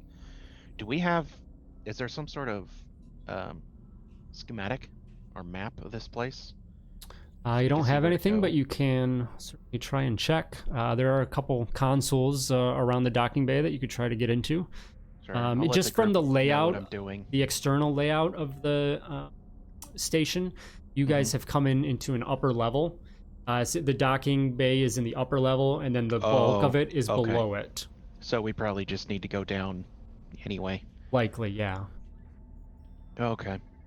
So I'll let them know, like, yeah, it'd be nice to get our bearings, but we probably need to go down. So I'll just take a brief moment to see if there's like a "you are here" sign or some sort of console where I could pull anything off and do what I can. Yeah, I mean, there's computer consoles, so if you or somebody else wants to try and tap into it. Be like, Lan, do you think you could find anything on this computer? Or Krellin? I can't remember who's our technology dude. I can try to slice it. Krellin, you want to back me up on this one? I can certainly try.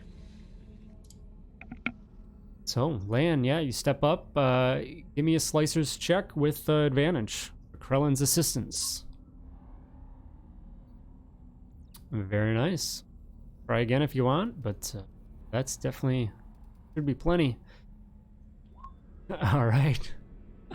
So at the 24, as you tap into the system, just digging around for anything to help you get a layout of the facility, and you do find just that schematics. And sure enough, there is the docking bay where you guys came in, and then basically the lower level where the main facility is located.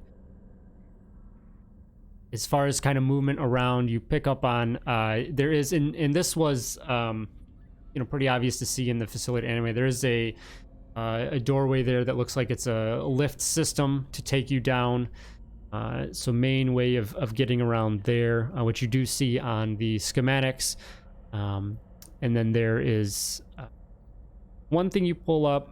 There's actually, it calls out the vent systems that move around the facility.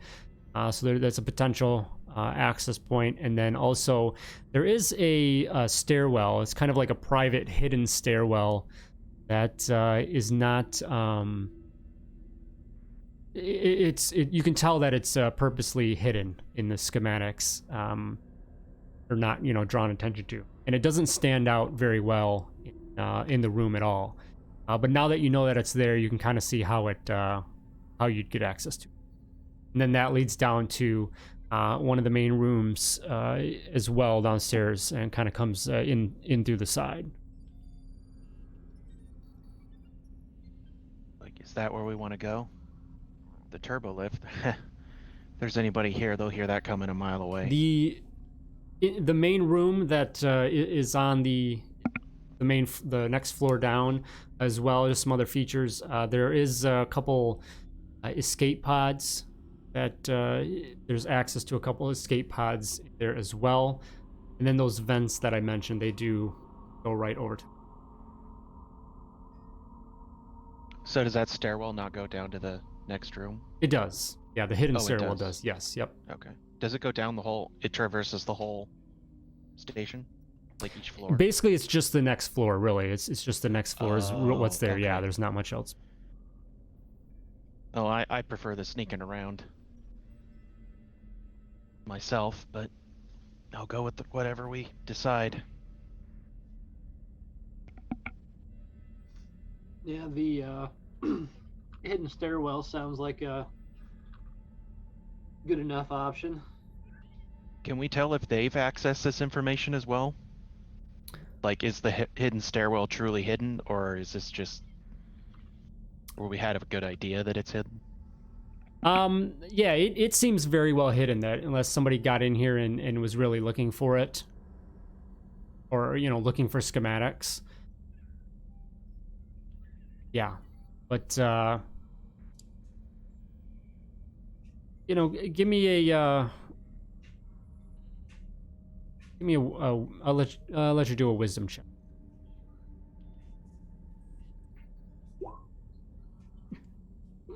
Yeah, One just second worst roll I could get. not sure about you know, if they did get in there or not.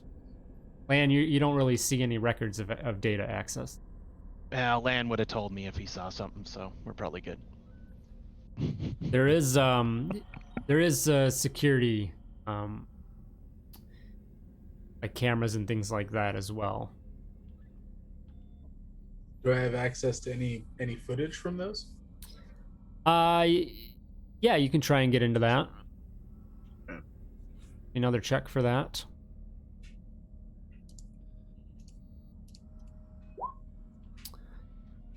So you get into, you're able to get into the live feed of the landing bay, at least, and see yourselves in there.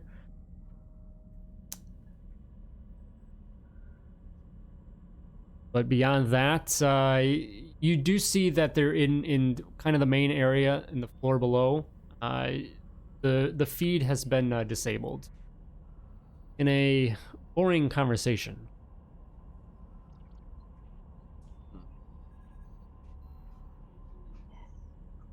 Yeah, looks like someone didn't want us to snoop on them.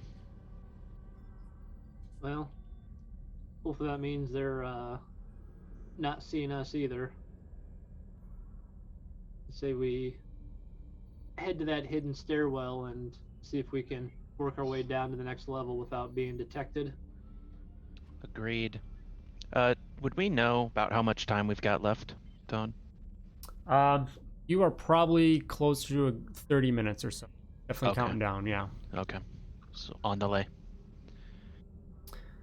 There is, so as you guys are you know, investigating this, the schematics and whatnot, and figuring out your move, there is a blast, a heavy energy blast that comes from the outside of the station.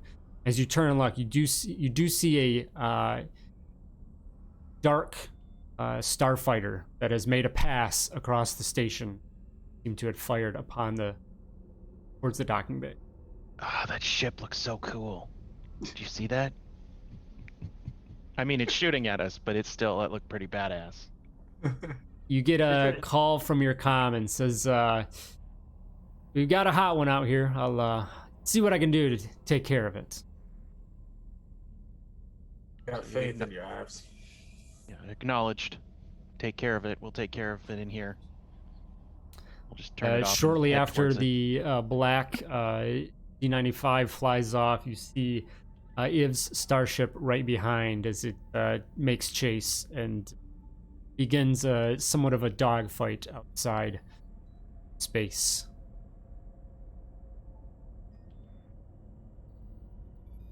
Well, time's a wasting, and Valen will head towards the hidden stairwell. Okay. Find the hidden stairwell, and you make your way into that. Everyone following along? Yep. Yeah. Eat.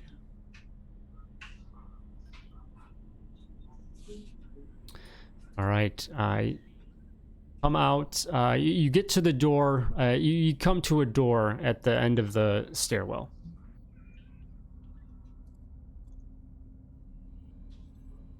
It was after we've gone down. Yep. You've gone down to basically where you can go. Okay. As we look So- at the door, do we see any kind of mechanisms or anything on the door? Out of the ordinary, or just in general? Like, is this like a fire exit kind of door where you, like, if you open it up, it's gonna make some kind of noise or alarm or anything. Yeah, give me an Just- investigation check. Okay.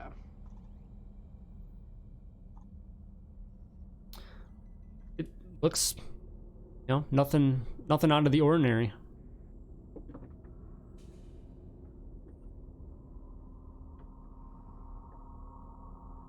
All right. We all ready?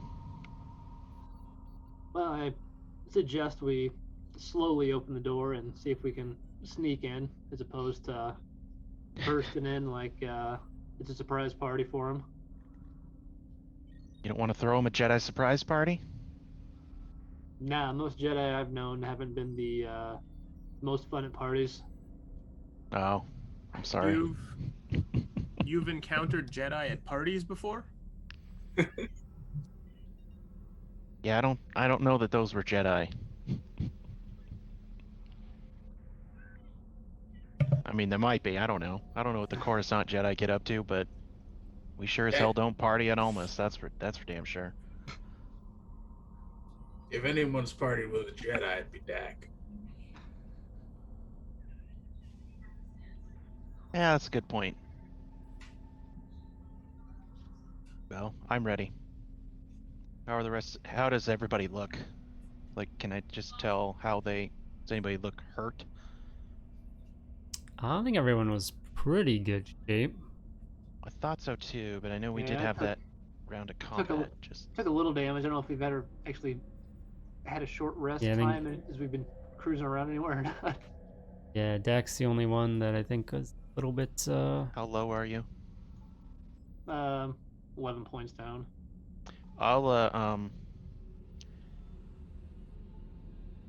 I'll apply a use of the trauma kit to him. Okay. I think you're pretty much gonna. Yeah, it's 1d6 plus 9. So here we go. Oh, there you go. Speak of the devil. All right, just what I need. Anybody else? You got any boo-boos you need tending? Okay. I'm gonna put that back and pull out the lightsaber and get ready.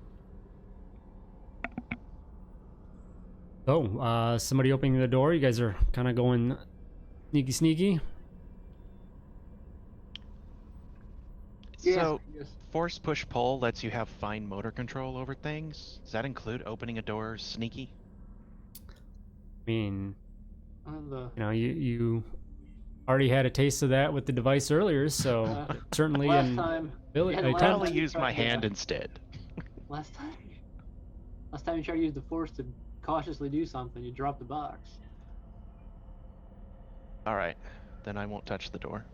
I'll let somebody else get it. Whoever wants, give me a stealth check to quietly open up the door. And Oh, we're doing quiet. Krellin, get up there. This is literally what you're made for.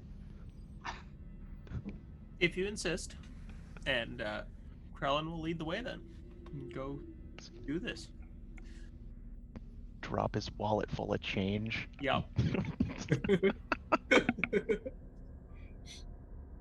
I wore my spurs on my boots today. It's like Robin Hood. He drops the coin bag. Whoops.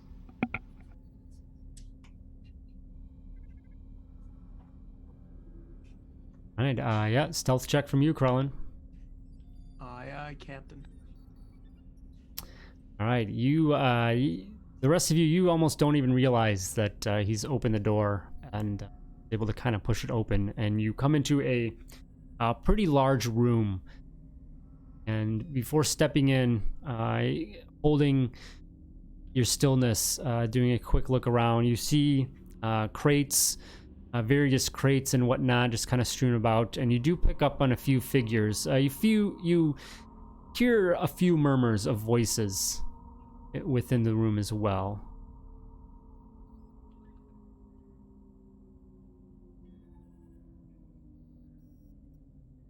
What do you see, Krellin?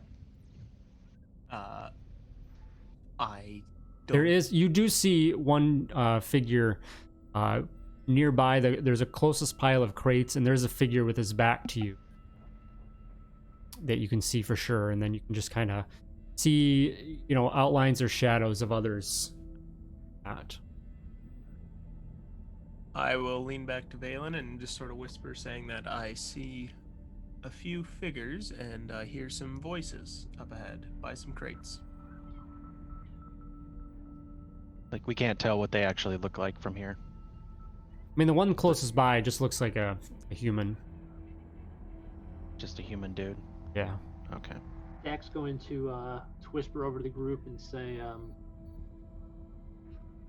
try and keep one alive if we can, in case we need them to disable anything related to this, plan of theirs. Sounds like a plan. What do we do? Are we going for this guy closest to us? Are we gonna go? Well, I say we sneak in and get in position and Okay.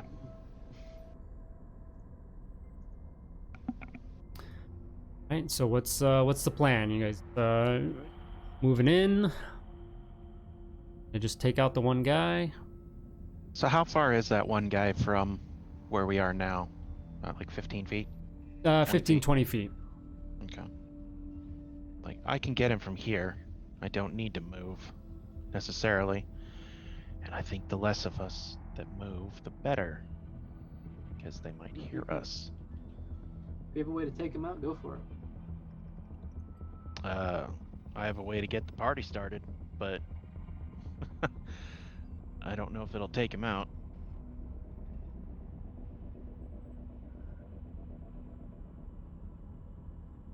All right. What you doing, Valen? Oh, we're actually waiting on me to do something here. And somebody. How tall are the ceilings? My favorite question. I'd say 25. Well, 25. Oh, this will be good.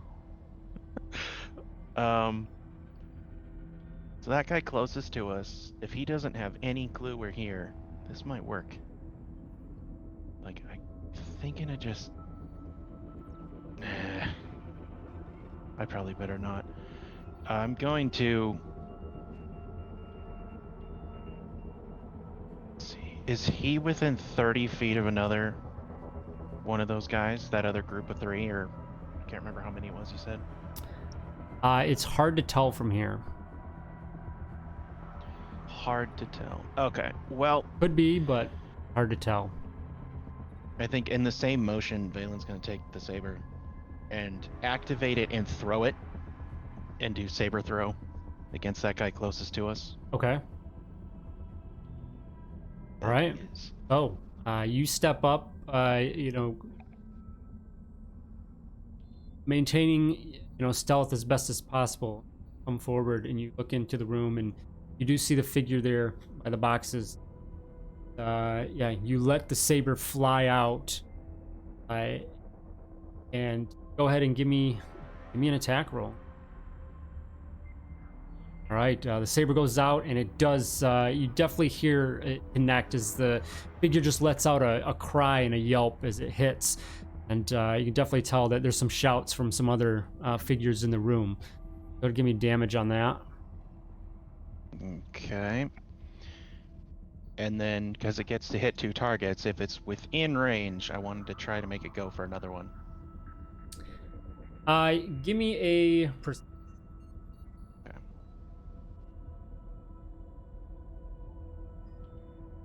Okay, you are able to see that there is one other target that is within range. Perfect. I will send it at him for 15. Okay. Seems that as you continue to push the saber out towards the other individual, you're able to guide that to connect with the other one who had turned around in reaction to his counterpart, reacting to something in pain. And then he takes the slice of the saber himself as well, letting out a cry. Go ahead and give me damage on that. Oh, not bad. Right. So from there, you guys come in all basically next to this computer here on the left. Really, actually, I'd say Valen, you are. Everyone is kind of still in the stairwell. Valen, you can be like right here in this square, coming out of it. Everyone else is behind Okay. you. And then roll in because they definitely know you're there now.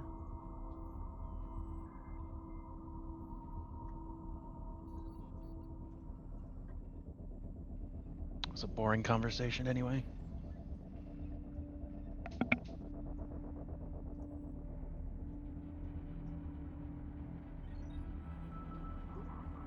I didn't realize Lion had taken some damage.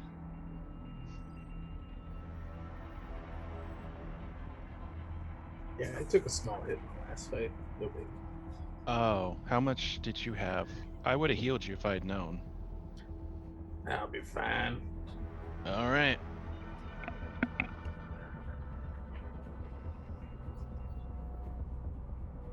So if you roll a nat 20 on... Oh, my voice just creaked there. If you roll a nat 20 on initiative, do you automatically go first, or is it still based on the number? Now it's still number based. Okay. Nat 20s for crits, I think only really count mostly in combat. Everything else is just a number. Yeah. Okay. They nat 20s only affect attack rolls.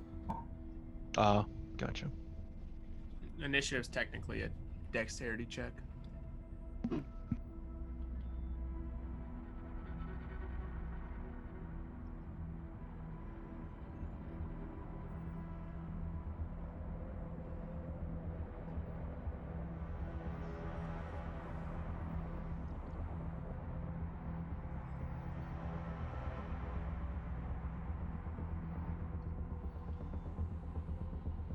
Ooh, there's Mithorian.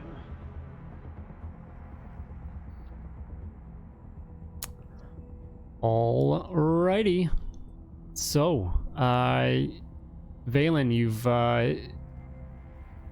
swung out with your saber as that comes back.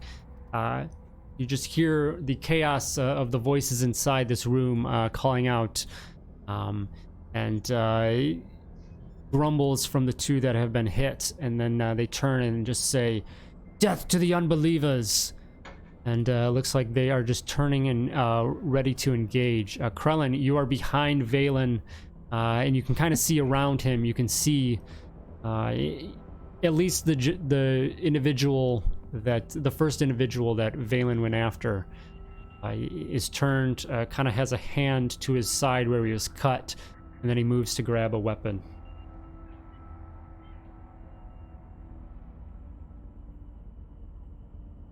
I forgot I was muted. Sorry. So they're not doing it, or his thing's already resolved, right? Just to Valen, him. yes. Oh, okay. Cool. Just want to make sure. Okay, then I would have used my bad. You're what? I let go. My bad feeling to Okay. Move up, and then I will try to strike him.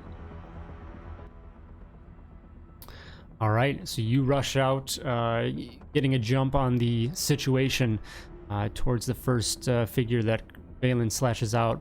Unfortunately, he knows that you guys are there and coming, and he dodges out of the way of your initial attack. All right, then in that case, I will just try to move sort of down behind the crates and quote unquote hide from, at least from the others a little bit. Okay. Are you disengaging? Or are you gonna your bonus action is gonna be hide? Yeah, I'm not even gonna move. I'm just gonna stay there and Okay. try to duck behind the crates. So, for those not at a ideal angle. All right, Lan, you are up.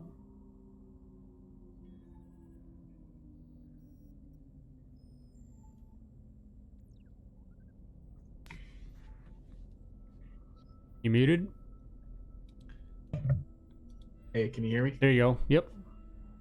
I am gonna stay right where I am. I have a decent range here, and You're kind of in a hallway, so you'd probably be able to see her. Let you have visual, yeah, on that. But anyone kind of to the north would be a little bit tough. Okay. I'm gonna mark her as my ranger's quarry. Okay. And take a shot. All right. So looking over the shoulder of Valen out the entrance of this hidden passage, line up a shot across the room towards this female who is in these dark robes. They have a little bit of a red, dark red, like maroon tint to them.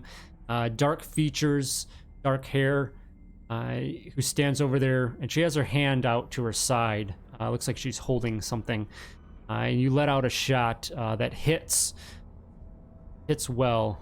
29. Go ahead and give me damage on that.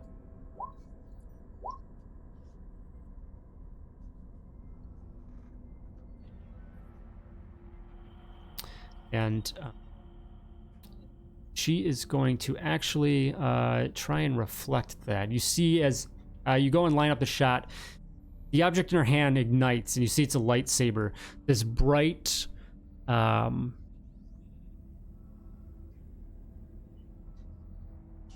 brilliant, like pink blade with some red within it ignites, and she turns to react to the incoming shot to try and deflect that.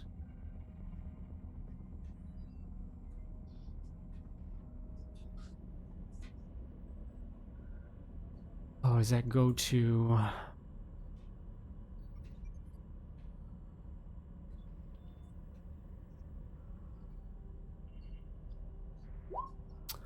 Wow. So she takes a few points off of that. Wait. I'll shoot again. Okay. Very nice. Firing out again, you hit, and she's not ready or able to try and mitigate that additional damage. Okay, anything else? Yeah, I'm gonna run forward and crouch behind these boxes for cover, and I'll use my bonus action and toss my tactical barrier onto Krellin here. Okay. And that's it for me. All right, that gives him extra 2 AC? Yeah, it's +2. Okay. Right.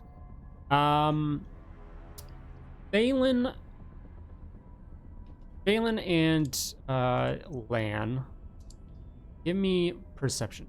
Krellin, you three, give me perception check.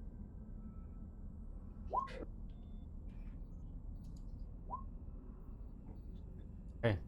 Krellin, you notice somebody in the far right bottom corner. You think you saw an individual kind of run around to behind that little like escape pod port over. You're pretty confident that you saw an individual kind of duck around the corner. Okay. Hey, then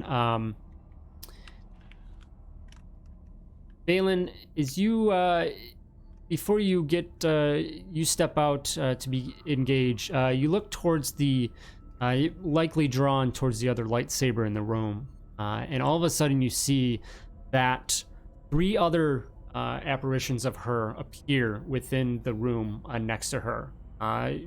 They look just like her, dancing around with lightsabers as well, and they mimic her movements and whatnot.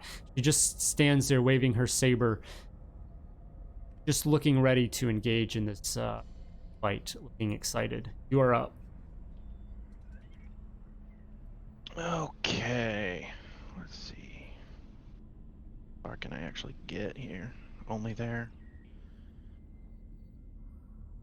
So, she's got the saber. So Valen naturally, he knows he needs to be the one to take care of her. He's gonna step up. I believe that was 30 feet, right there. And looking at her, like, would he know instinctively what she's doing? Like, is this some sort of maneuver he would recognize? Some sort of ability with the Force that he's seen before? Not. Well, give me a straight wisdom check. Oh, great. Oh, okay. Not, you don't necessarily understand maybe how she's doing it or whatever, but you've heard of, you know, potential abilities to create, you know, maybe illusions or you know, of this nature that can help, you know, in a defensive, protective type nature. Okay, but not necessarily exactly what she's doing. Correct. Okay. Now, Krellin saw someone over here, right? But not the rest of us? Correct. Okay, so I wouldn't know anything about that. The hell's this Ithorian doing? Okay. And there's 3 of her. Well, so let's see here. Sorry, I'm taking a look at distances. And he is 60 feet, right? Yes, that will work. Are they in like a triangle pattern, or are they just side by side? The 3? They're just kind of around her. Yeah. Okay, I'm gonna force throw the Ithorian into, I guess the one that's like the middle, just to see if he connects with something. At the very least, he'll just hit the ground and get hurt. So he needs to make a strength saving throw. DC 16. And then if he manages to hit the one that is her, take some damage. Okay. Okay. Oh, I will say beforehand, I don't intend to seriously injure him and kill him. Like, if it happens to do that, Mhm. I'll knock him out, if that's possible. All right. So you reach out in the Force and you try to grab on the Ithorian to move him, you know, towards these seeming, you know, illusions or whatever, duplicates around this female in front of you. And your attempt at calling onto the Force just dissipates. That does not happen. Like, the power failed? Yes. Like something basically like shut you down. Okay. I guess that's turn then. Dak. All right. Dak is going to draw his blaster pistols and come out of the doorway and try to shoot the guy here next to Krellin. Okay.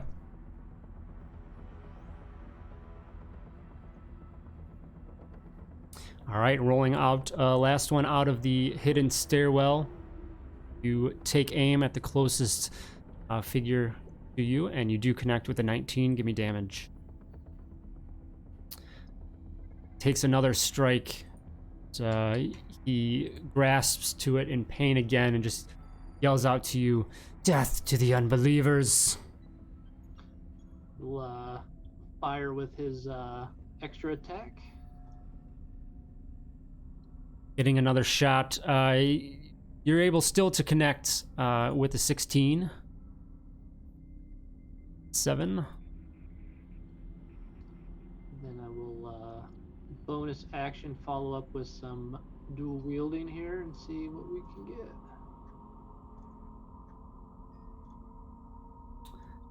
The 19, the third one, right?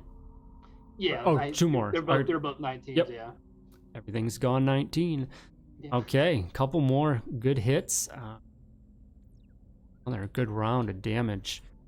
So 2 more shots go into him, hitting him elsewhere on his exposed self as he just writhes in pain and he yells out, and he slumps over a little bit, and you can tell he's in massive pain, and he's looking pretty rough. You definitely did quite a round on him. Okay. Yeah, and then after, I guess, blasting, Daxter's gonna, I guess, kind of duck back into the doorway. Okay. And use that as some sort of, partial cover for himself. Yeah. And that'll be it. All right. So I finally get to these individuals, and the one that's standing there in super pain. He looks at you, Dak, and he sees that you duck in, and just out of frustration, he's gonna just look down, and he sees Krellin right there nearby, and just says, he's gonna take out his frustration here on you with a 15 to hit. Does not hit. Does not because hit. Of Lan.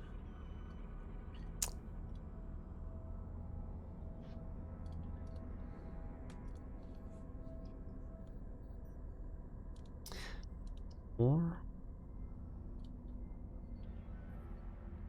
14 will miss as well. Just slashes out in frustration at you, but you can tell that the pain that he's going through is affecting his ability to strike, and he misses both times. He just, again, he just looks and he says, just kind of keeps saying it again, death to the unbelievers.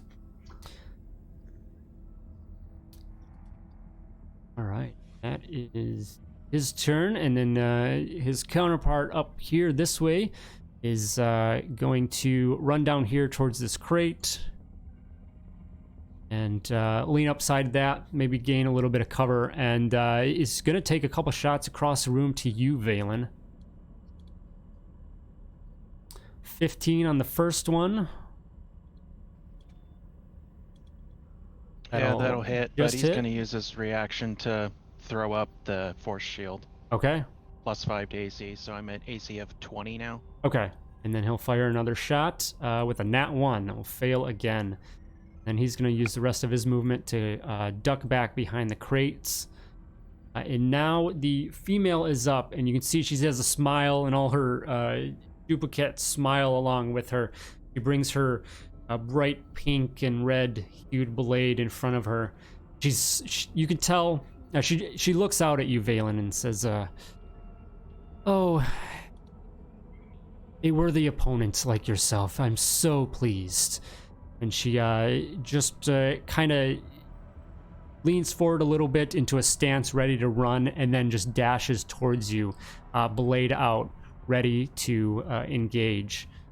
And she does so coming forward, and is going to make 2 attacks with her saber. Is this all 3 of them? It looks like the 3 do come at you, yes. Okay, so this is a bit like if you get hit and you dazed and cross-eyed.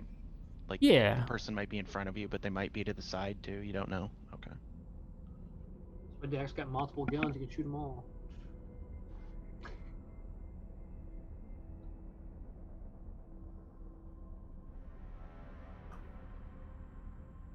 Man, some of these stat blocks. All right, first attack comes in with a 12 and misses. Swing and a miss. Force repels her attack. She goes and swings again with a 13. All right, roll 20. Awesome. And another swing, and it just does not come through. And you can see that her initial excitedness about going up against you definitely falls quickly, and she is now frustrated that somehow she's not able to connect with her attacks. All right. Then this one up here, this guy up here is going to rush over, and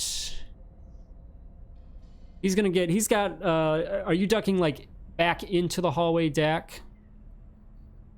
Yeah, I was figuring like if the door swings out, I would kind of go back into the hallway, so I wouldn't be like sticking out still. Okay. So this guy runs around. Yeah, he can't really see you, Dak. but he does see Lan and Krellin there, and is going to go ahead and take a shot. He's going to go after Krellin. First target there. with an 8 and a 9. Gonna be one of those nights. Krellin, we get to you. You guys hear a loud beep, a single beep that goes off in the room. All right. Do we not pinpoint where it is? From the south half of the room. Okay.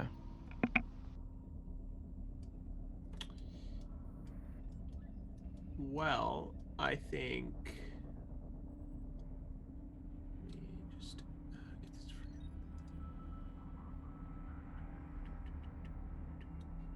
I will move to there, and I will not. No, I will disengage as my bonus action, so he does not swipe at me. Okay. And then. Oh wait, no, sorry, that was exactly what I wanted him to do. Well, not exactly, but I don't disengage. He can swipe if he would like. Okay. I meant to dash as my bonus action. An and 18 to hit. That will Good. hit. All right, so 6 points kinetic damage. Okay, and then I was going to, as I sort of run by, try shooting this individual that's engaged with Valen. Okay. 12. I don't think that'll hit, or I would be impressed if it did. 12 will miss. All Get right. confused by the illusions there, and you just aren't sure where to target, and you act with. So then, as my bonus action, I will dash and I'll get to over here. Okay. That'll be my turn. What happened to my token? What did I do with it? You're down at the bottom still. Yeah, it's still there. I think if you have the map zoomed out too Oh, much, I you get see. the Yeah, bottom yeah, cut yeah. off. Yeah. That's what happened. Lan, you're up. All right.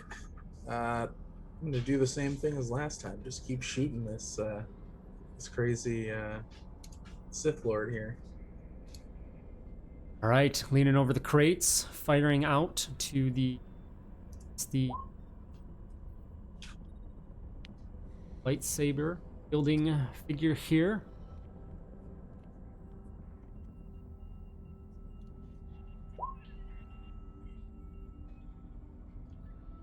All right, so you actually find that you hit your target with your initial shot. You seem to pick out the correct target, not the duplicate. Takes another blast. 16 points on that? Holy cow. A roll. You did 20 total? Yeah. Yeah, so that comes in, and she is going to yeah, she's actually definitely going to try and reflect some of that. Okay, that'll help. Okay. All right. You're still up. Yep. Next shot. Let's see if I can hit her. Get lucky again. Right. You fire out, and this time you happen to hit. You fire out, and you hit. One of the duplicates seems to kind of get in the way, and it takes the brunt of the attack. And you still hit it, and it just dissipates. And now there's only two of these illusions with her, but it seems that they haven't really shown any reaction to that other than the duplicate disappearing. All right. Well, I'll duck back down behind the crates and use my bonus action to reload. That's, Okay. That's gonna end my turn. Krellin, as you rush over here by this, you would see a female that is crouched down behind the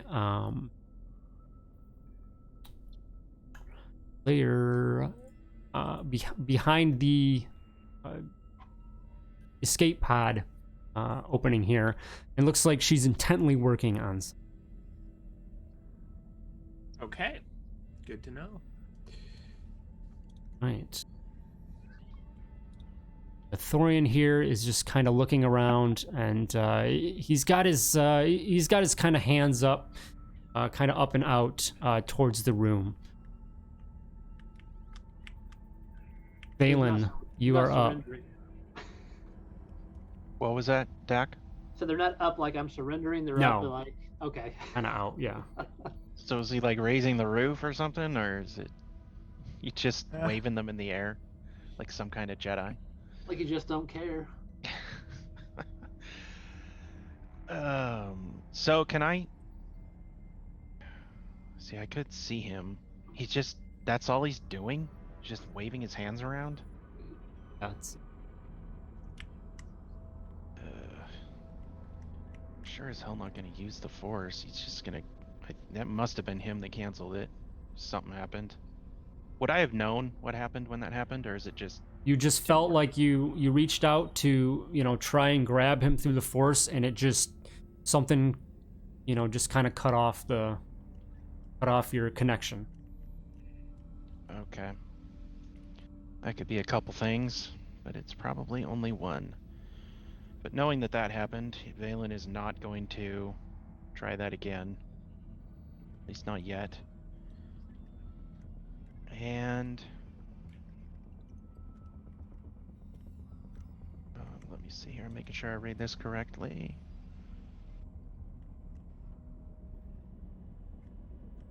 Okay. I'm going to. Valen's going to use Force Technique.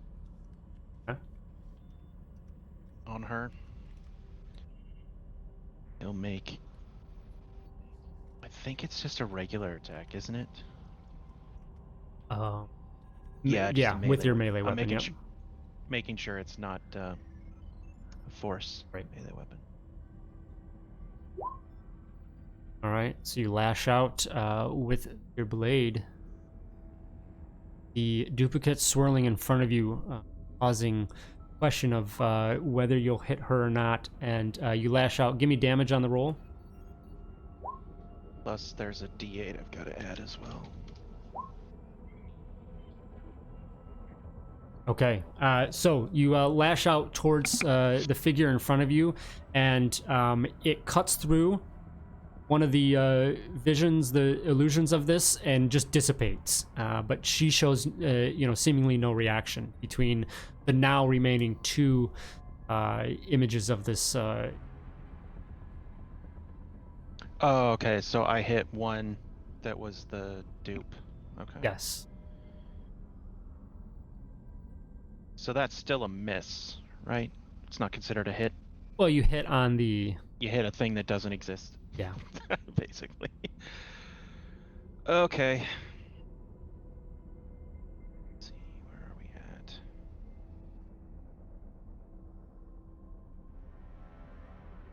It's just gonna cancel it again.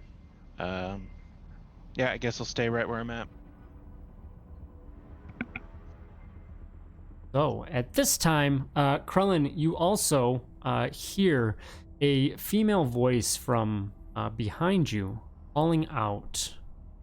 And if you turn, you'd see a female leaned up against the escape pod on this other side, just calling out, saying, "Please, please, somebody help me!" And you can see it looks like she's like restrained, and she's just kind of leaned up against the escape pod there, just looking in your direction.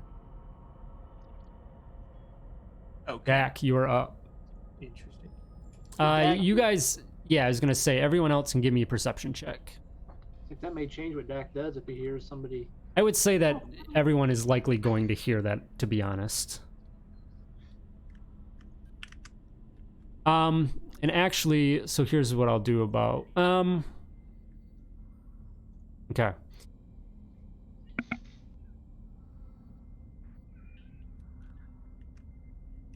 Dak, there's a slight familiarity to the voice. You can't place it for sure, but you feel like you've heard this voice before.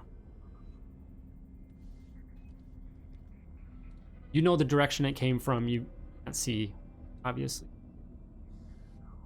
All right. Kind of, I guess, thinking back, that's sounds really familiar, but he remembers there's some guys still out here. Dax could have drawn both his blasters out into the ready and kind of burst through the door and fire at the one guy that he shot earlier and see if he can do something here to him. All right. Perhaps the distraction of the distressed damsel has put you off. You are not able to line up a shot on the first individual. I will. Let's see. What is my precision attack? Is that a D4? Yeah, I have to max it out. So I'll extra attack him. All right. This time, focusing in, you are able to definitely hit with the 26, and that is actually just enough to take him out. He slumps to the ground off the crates nearby. Thud. All right. Jack will then say, yell to Land, take care of the other one, and then he's gonna use his movement to head down here towards this individual. Okay.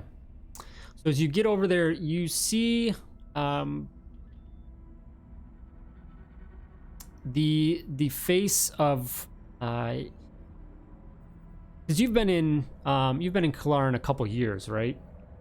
Mm-hmm. I think you guys all have been there at least 2 or 3 or 4 years, whatever. So you recognize before you Senator Wren, who is the senator of Kularan. You know, she generally spends her time, of course, in the capital and on Coruscant, but she sits here before you and is very distressed. She looks up at you as you come over. She says, please help. They're trying to make it look like I'm involved. I don't know what's going on. Anything else that you're doing? Unless I can bonus action cut her restraints off, but otherwise I have to wait until next turn. Okay. Yeah, that'd be more of an action. Yeah, that's what I figured, yeah. Actually, well, I guess I have my bonus action still. Can I see any other enemies from here? I mean... Or I guess, could I have said, as I was making my way over here with my movement, I could take a couple pot shots at the... Yeah. Yep, if you want to do that. Use my offhand stuff as I'm running over there like a big hero, missing one. All right, first one just goes wide. Second one comes out. You do hit, and you fire towards. You see the two. There's two visions of her, kind of moving back and forth. And you shoot out at one of them, and you do see a visible reaction, a wince from the pain, knowing that you did hit the actual figure there. Yeah. Quit screwing around with the Jedi, kid, and then he'll duck in behind here. All right. So then one of the thugs behind the crates is going to pop back out from his cover. Looks around the room and sees... does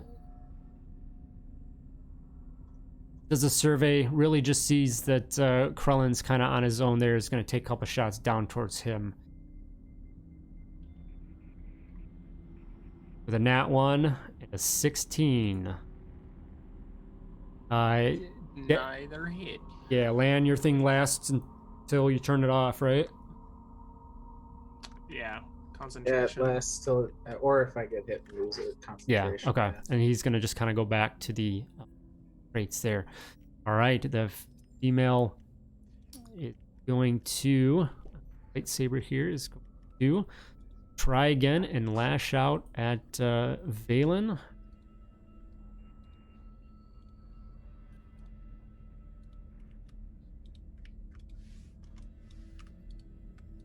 with a 22 on the first one to hit. That one'll hit.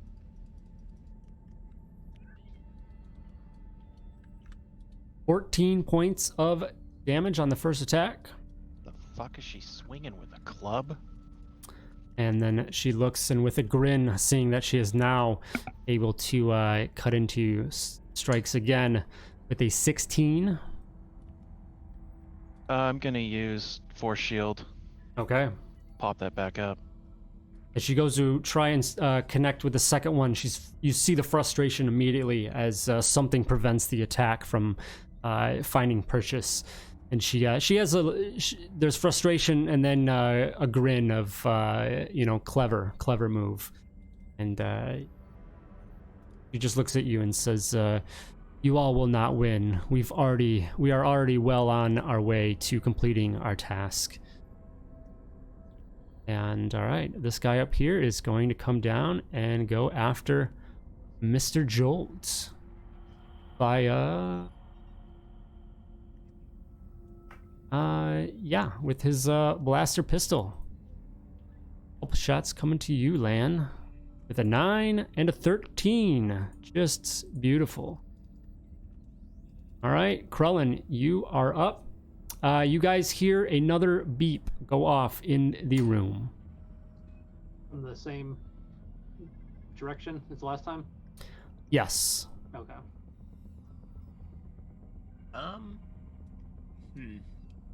Well, I'm going to run up to this individual. And you said they're in binders? No, the person over here, I think, is. Yeah, the one by Dak is the one that yelled out for help. She's This one working over on here, something. she's just down intently working on something. Oh, I see. Oh, I'm a bop her ass. Taking her down. I don't know what she's doing, but can't be good. She's trying to help. Stop that. Stop it. If we're gonna die, we're all gonna die together. Oh. All right, so you rush up to this individual who's intently working on something, striking out. I mean, she's distracted, so you get a clear hit with the shock stick. Go ahead and roll. Yes. She has to make a dex save. Ooh. Plus your And sneak attack be crit Yes. too. is the sneak attack doubled on crits? I think It it is, is. right? Oh, wonderful. Oh, jeez. Okay. What you said dex save? Yeah, DC 14. All right, you'll succeed there. Okay. Then 34. before. Yes. You bopped her good. Yes. Just hit her across the head with it. And then let's see. 50 feet. I think that's in my range. Let me check to make sure. Okay, I'm just gonna kind of like. Oh, that's the wrong tool. Just kind of like maneuver closer into this corner. And that will be my turn, I think. Yes. Okay. Lan, you are up. RNGesus protect me from this guy up here. Dak told me to take him out, so I'm gonna shoot my wrist launcher at him and launch a panic dart at him. All right, strapping that in, loading that up, firing that off across the direction towards your attempted assailant, and that does connect. So he's got to make a DC 14 Wisdom save to not get really scared.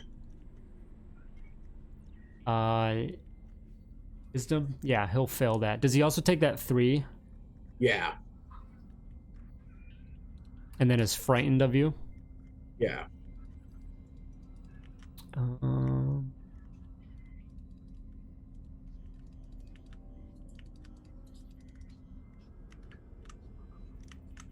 Terrifyingly effective. All right. else. I'll use my my extra attack to shoot my rifle at the evil force user here. All right, spinning around, firing off. There is still a duplicate of her in the area, and it goes out, and it remains, and you see both images wince again. That you can tell that you hit the correct individual there. Then she's gonna take Ranger score damage. And that's gonna end my turn. Okay. So the female over here that Krellin just came up to and bopped on the head is very frustrated, looks up at you, and winces in pain from that shock stick as well, and turns to you.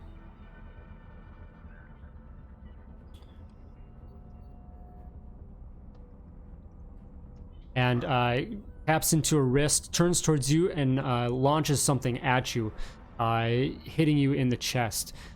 Please give me a Constitution saving throw. Question: is this a tech power? It is a tech power. Aha! This is the first time I've used this. I have advantage from my species. Well, 14. All right.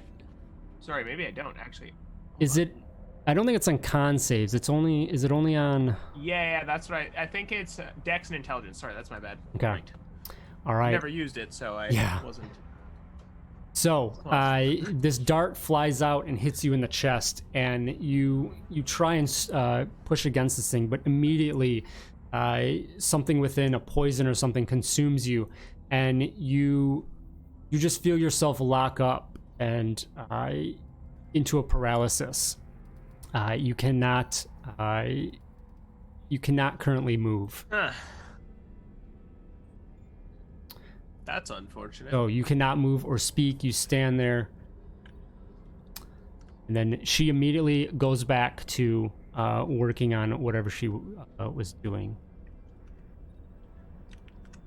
The Ithorian here, you see him. He's going to rush out and...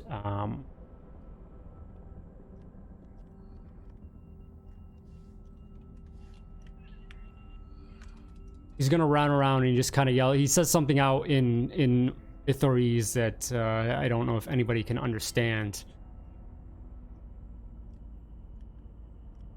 Krellin certainly cannot.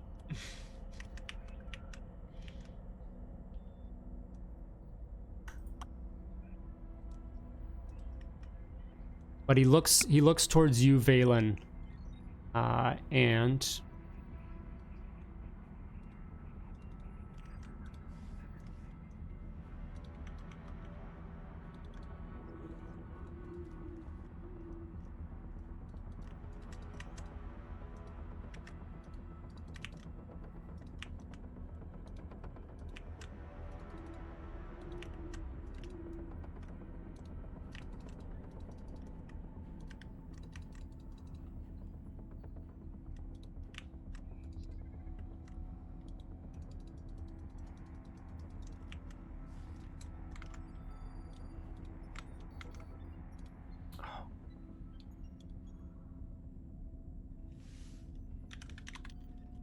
all right.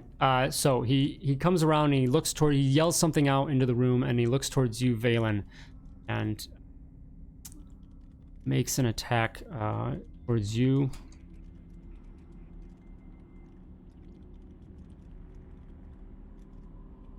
$15. Misses. Okay. You feel a dark energy come towards you, but you still got shield up, right?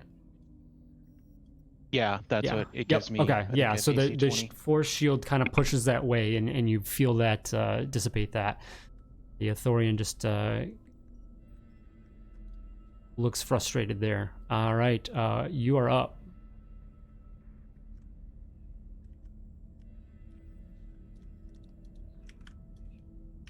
Did we see Krellin go back here? But not necessarily what for? Yeah, I'd say you saw him kind of go over there. Okay. Let me see. That'll work.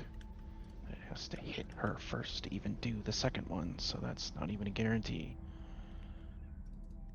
I'm gonna take out the trauma kit and heal myself. Yeah. Not much else I can do if he's just gonna take everything I do and shunt it down.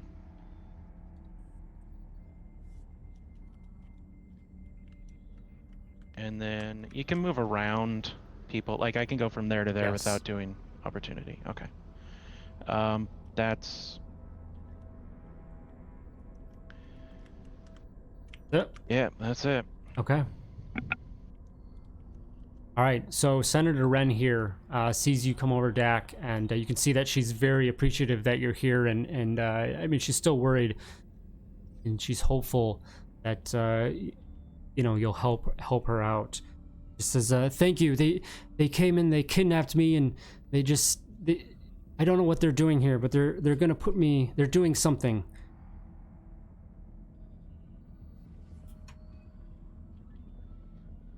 And then you see her reach out, her hands seemingly come unbound, and she lashes up with a blade, but unfortunately it does not connect with you. And then she stands up, and frustration comes over her face, and then she goes and makes another swipe. Connecting the second time as she is able to get up and have better balanced to attack, and the second one does hit.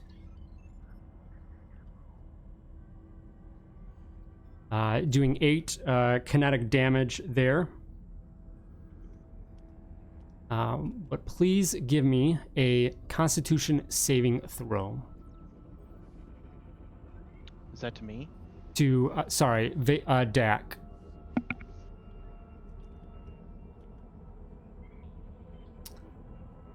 All right. Not good on the Constitution today, guys.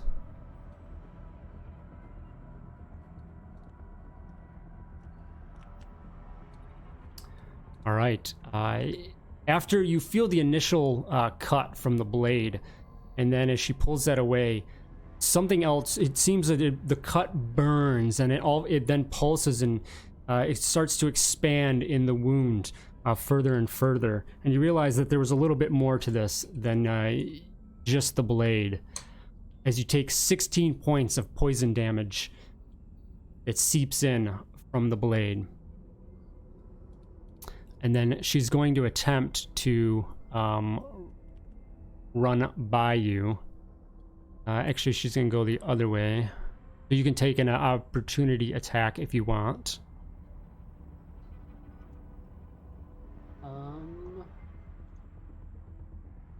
Yeah, I don't have anything. I can't do a... No melee? Nope. I mean, if you wanted, kind of like an improv attack. Like, pistol whip. Oh, yeah, I guess I'll do that then. Okay, so just a strength. Probably just do strength.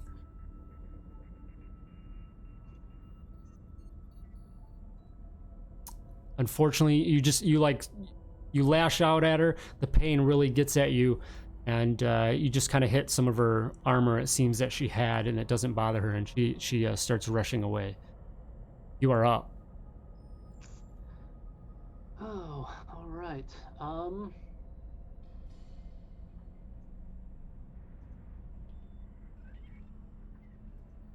am going to...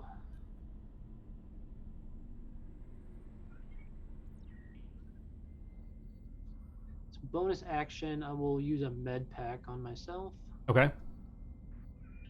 which is a hit die, right?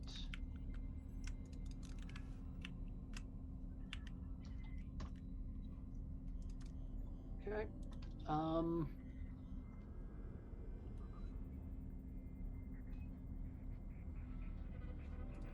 Yeah, I'm gonna say Dak's probably agitated by getting stabbed. I'm gonna try to shoot her with my blasters.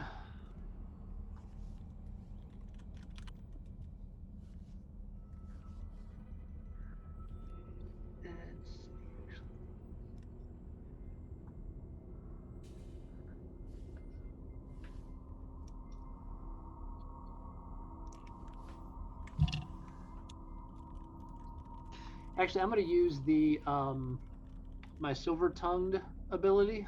Okay. So I'm gonna replace one of my attacks to deceive. So it's a contested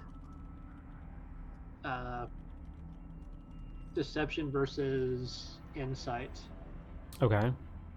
Against. Oh, sorry, against Okay. her. So she stabs him and runs off. He's gonna say, "Oh, leaving so soon? We were just getting to know each other."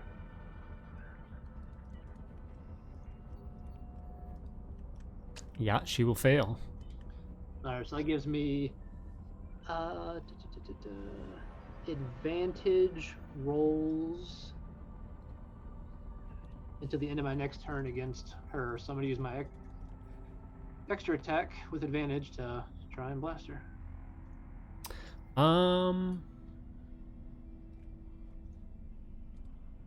Attack have to come from, you have to make an attack action, or do you do that with your tongue, silver tongue? Well, yeah. So I think we talked about this last time. Maybe we didn't. I can't remember how we decided. Because it says when you. I can just put it in chat. Because I take the attack action, and then replace the attack with the attempt. So technically, I'm taking the attack action. Oh, okay. Then yeah, you're fine. Okay. Yeah, it's weird and weird or worded weird. So. All right. So trying to get her as she rushes away, you do hit. And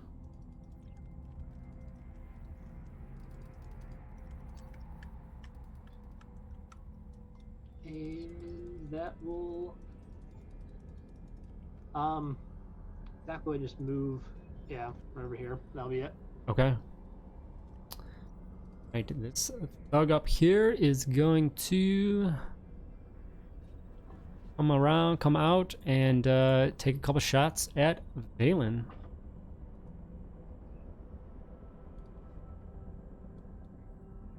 A 20 for 7 points of energy damage.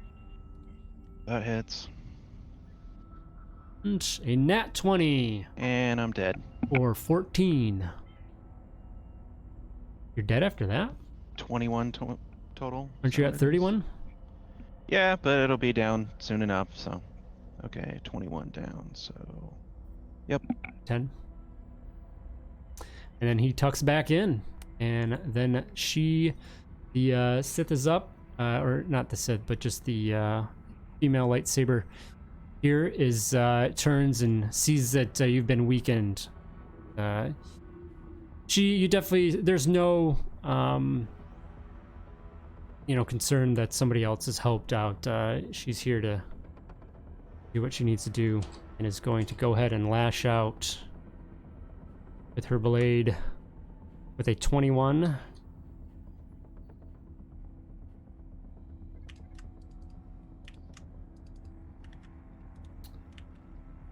For 11 points on the first attack. And I'm down. All right. Sees you fall, and just calls out, says, "You foolish youth. You just should not have challenged us."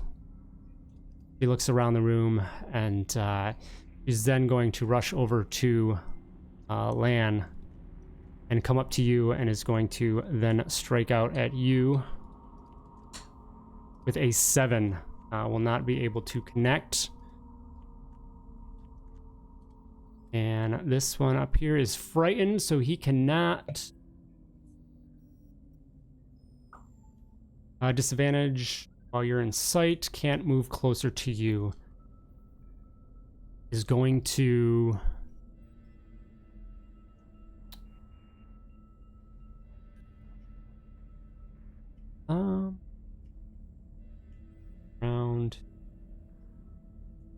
Actually, yeah, he'll just rush away. And just seeing Krellin down in the corner. Actually, no, he might be able to get... He's going to come around and try and shoot at Dak. Dak, you'll definitely have some cover on that.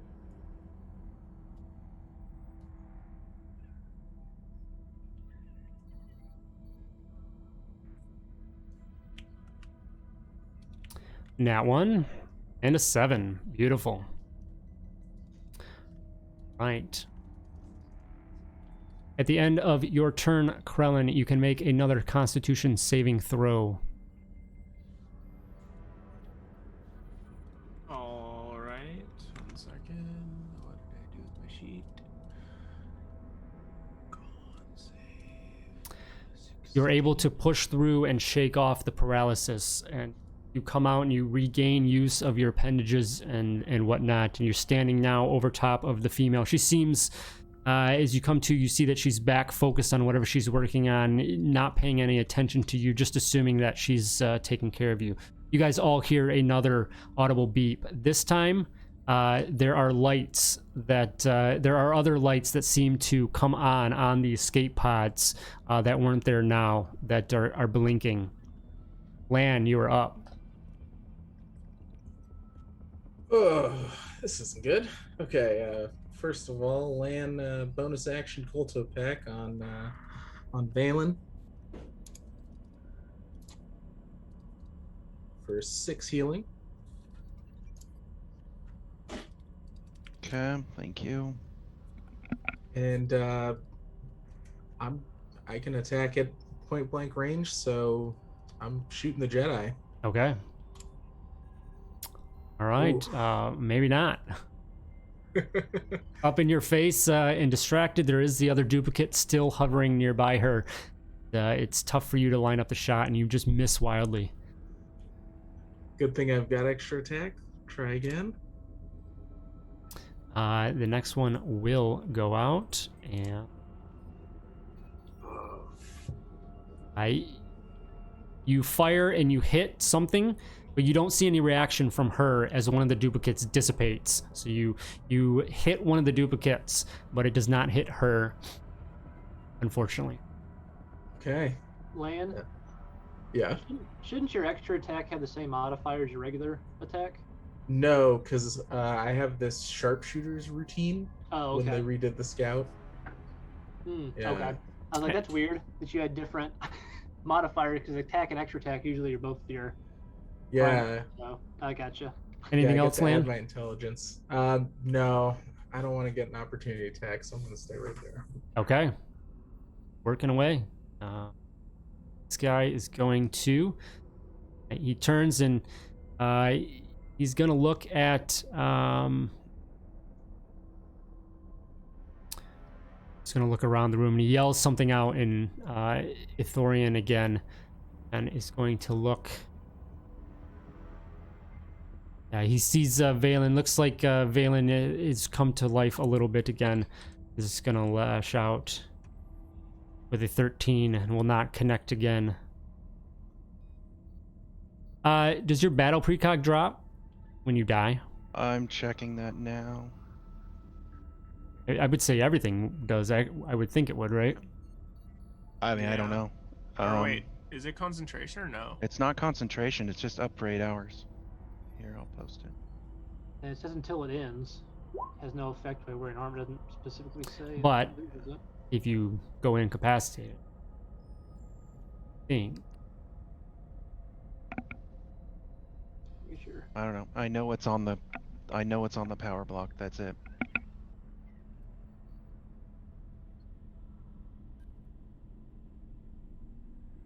What's the 5E power called that's the equivalent mage armor? This would be in like the rules for casting as opposed to the actual powers. Oh, I just mean like if there's a Yeah. rule on the power already, like a sage advice, it's probably already been Oh, answered. it's mage armor. Okay.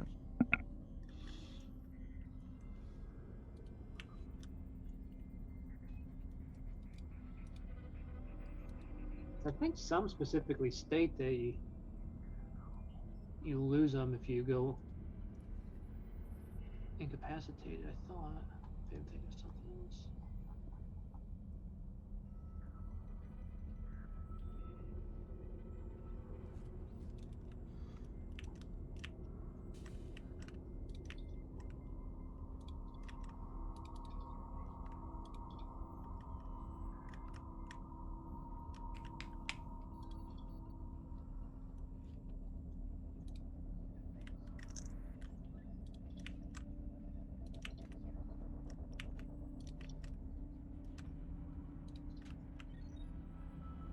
I found a sage advice that says that they stick around.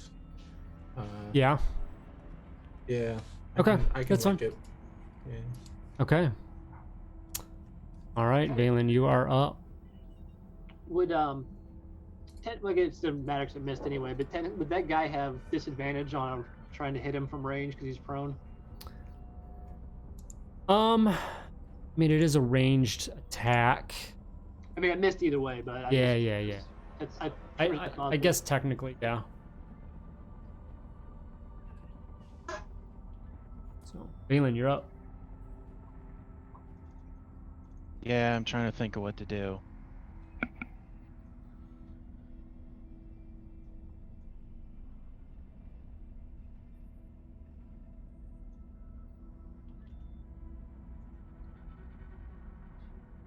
Use the force, Valen. Only to have it countered. Let's see here.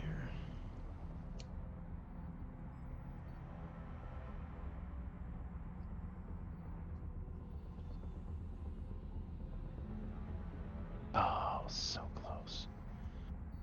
Okay. Valen is going to move up to the Ithorian.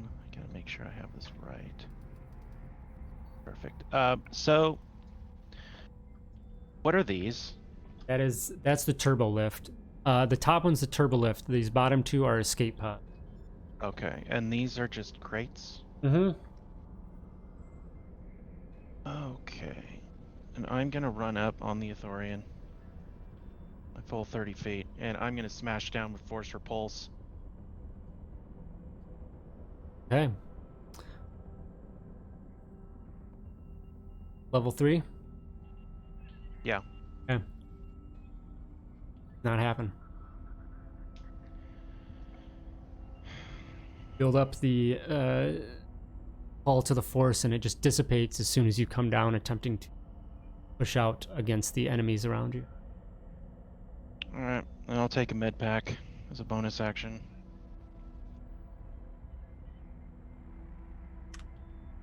Base to 4 points. You just hit hit die, is that the... Yeah, yep. And then plus... Oh, that is +2. Yeah, yep. Alright, so Senator Wren is going to just continue piecing out.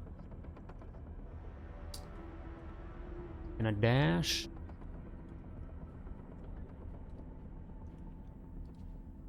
Dak, you're up. All right.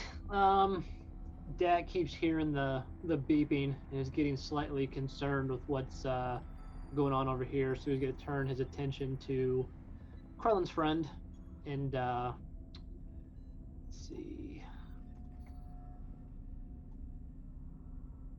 Yeah, just move a little bit to get into range here and fire his blaster at her.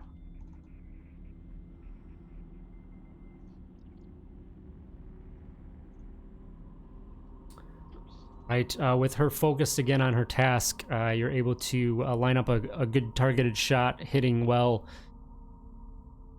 FD.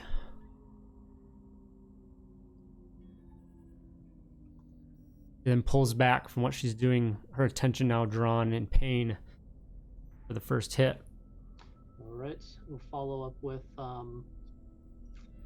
my bonus action offhand blaster.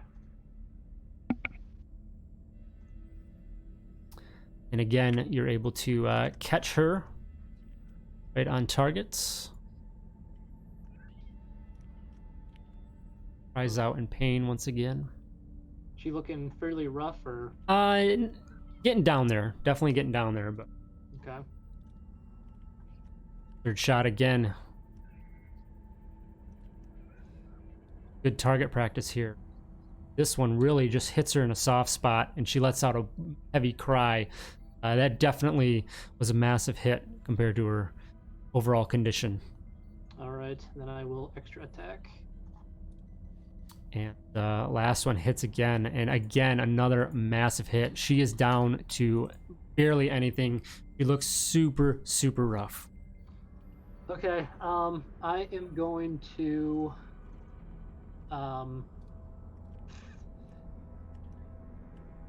I will use my action surge at this point. Okay. So, going to attack again. All right.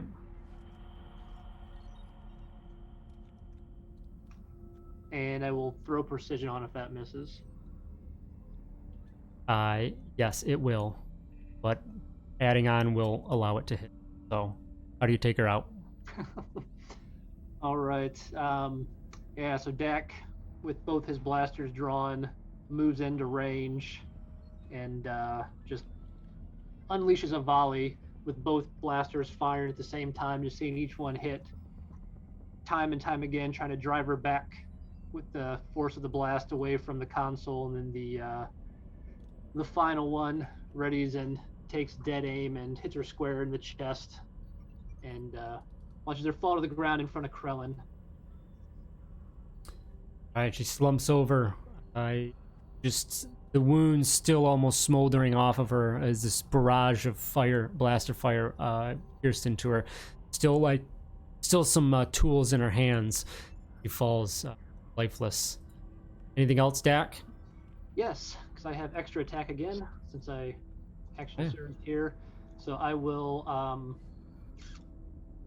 peer around and from a range perspective, let's see. Where's that thing?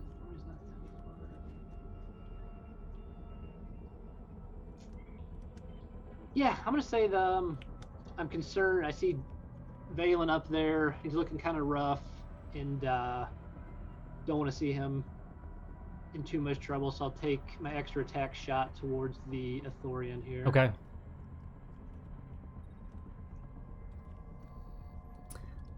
You take a shot across Valen's shoulder, hitting the Athorian square. A hefty hit. Lets out a yelp. In pain. Then gonna go ahead and duck back here behind the tank or escape pod thing here. Okay. And that will be it. All right. This thug behind the crates is gonna come out, and is the young Jedi here nearby, and is going to take some shots. 15. Just hit, I think. Or Yeah. 9 points. I'm trying to see what I want to do. I'm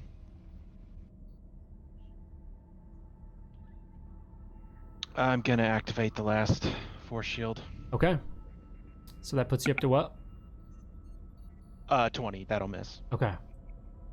And he does fire again and misses for sure with a 10. Then kind of just back behind the crates a little bit. All right. The female lightsaber is up. She turns to Dak, frustrated, and looks down on you and is going to go ahead and just let out strikes. You mean land? Lan, yes. I was making sure. It's like I think she ran over here, but 18 Lan. Looks like that hits. Nope. Use my reaction to put up an energy shield. Okay. Very, very nice. And she will miss on both. Very frustrated as she does. This guy who is still how long does a frightened last, Lan? It's 1 minute, but he can repeat the save. Is that as an action or anything? Or Let does it me- say? I don't want to scroll up. I'll just put it in there again. At the start of his turn, he can repeat the save. Yeah, so he can just do it, I guess, Okay. without an action. What was it? Was wisdom? Yeah, DC 14. All right, so he actually comes out of it. Okay. But he's still around here. He's just gonna turn and around the room, and it's gonna go the nearest Valen. With a 15 and a 17, both will miss. Yep.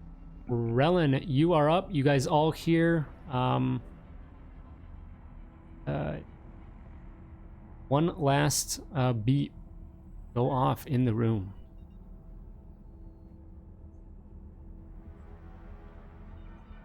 Okay. Are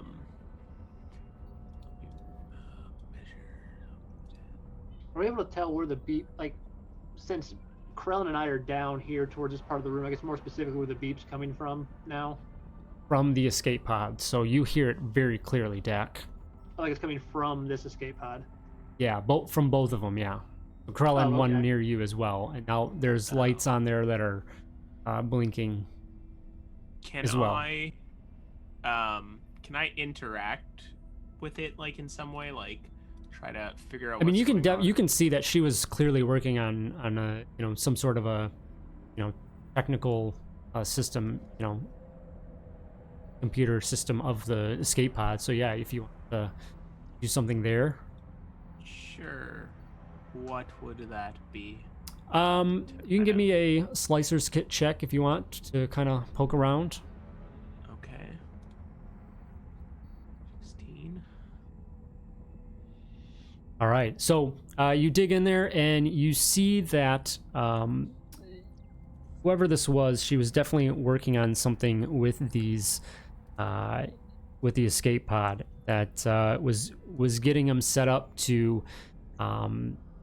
You see some programming in here to not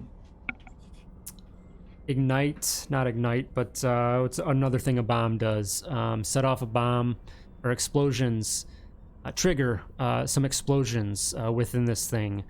It seems that there's a couple sets of explosions within the escape pod, a larger set and a smaller set, and they're getting ready to launch. It's engaged and ready to launch and go off, and you've got about 10 to 15 seconds until it goes through with its process. Okay. Am I able to like try and disable this? You can on so your first check here is going to be your action on this turn. Figure all that out, and then next time around you can go and give that another try. Okay. Would I be able to like yell or use my comm link to tell Lan to get on the other one and disable it? Otherwise, it's gonna blow up. Yes. All right. Well, then I guess all I'd have is my bonus action. I'd go behind the thing, and as I'm toying with it, I'll attempt to hide. All right. I'm gonna use my inspiration, just because. Okay. So 21. Then, however, I get rid of that thing. Then Lan, you are up. Ooh. All right, I get the comm from Krellin. Say, I look at the Jedi and look at the tank and do my best. I want to use my bonus action to activate my jetpack and try to fly over there and fly Okay. over the Jedi. All right. She's gonna lash out at you as you do. 21 to hit. Oh yeah. I have my reaction again, right? You do. Yes. Okay. I'm gonna take it. I don't want to use all my tech points. I'll just get hit. Okay. And that is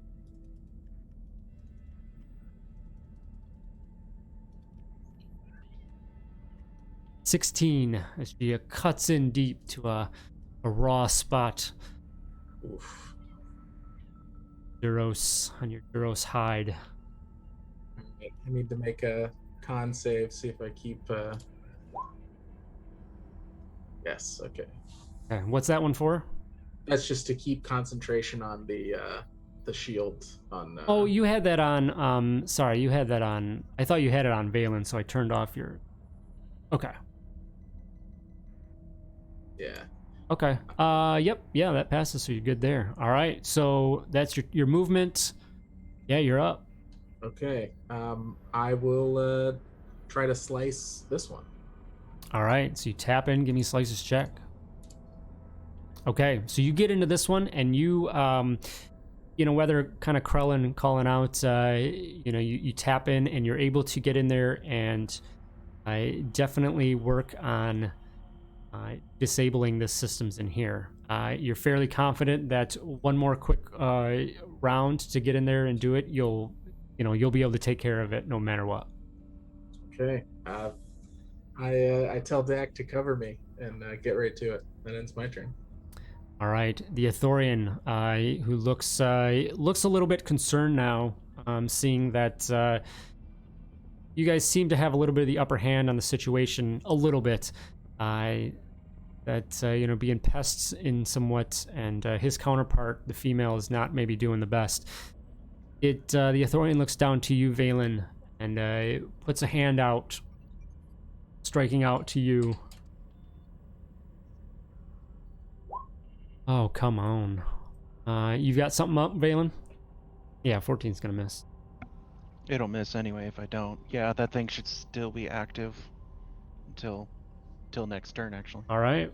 And then he's just gonna rush towards the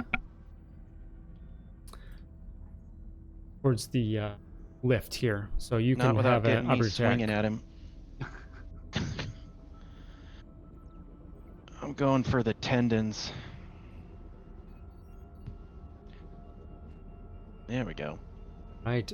You lash out. You do connect the Ithorian as he attempts to run away. Okay. For 6. Little yelp, but continues his pace to lift, getting on board. You are up. Okay, so for like AoE stuff, does it affect objects? Like if I were to smash, assuming it goes through, smash the Ithorian and anything around him for 10 feet, would it also do damage to the turbolift console if I wanted it to? Or is that something... What are you going to use? I mean, I'm just saying if I were to do Force Repulse, I mean, it'll hurt other people, but does it destroy objects too? So I think no, because I think it's more of a... I know, I've seen it ruled both ways. Okay.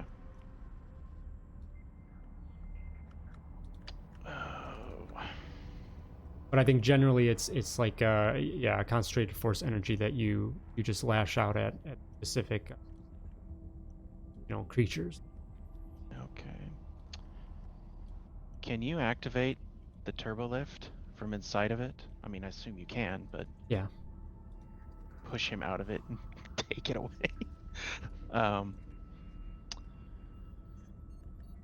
Let's see.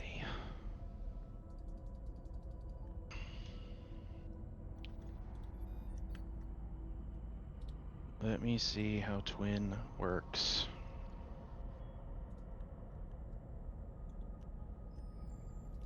So if I twin force throw, is that me casting 2 force throws, or does the first one have to go through? Like, can you... It's 2 separates, I believe. 2 separates. Okay. I'm gonna twin force throw. Okay. How tall is the ceiling? 25 feet. 25 feet. Okay. Him and Senator Lady are gonna go sailing right into the roof. Right into the ceiling. They gotta make checks on that. DC 16 strength saving throws. Okay. You reach out to lift up, and the Ithorian feels something happening, and again, you get cut off and not able to.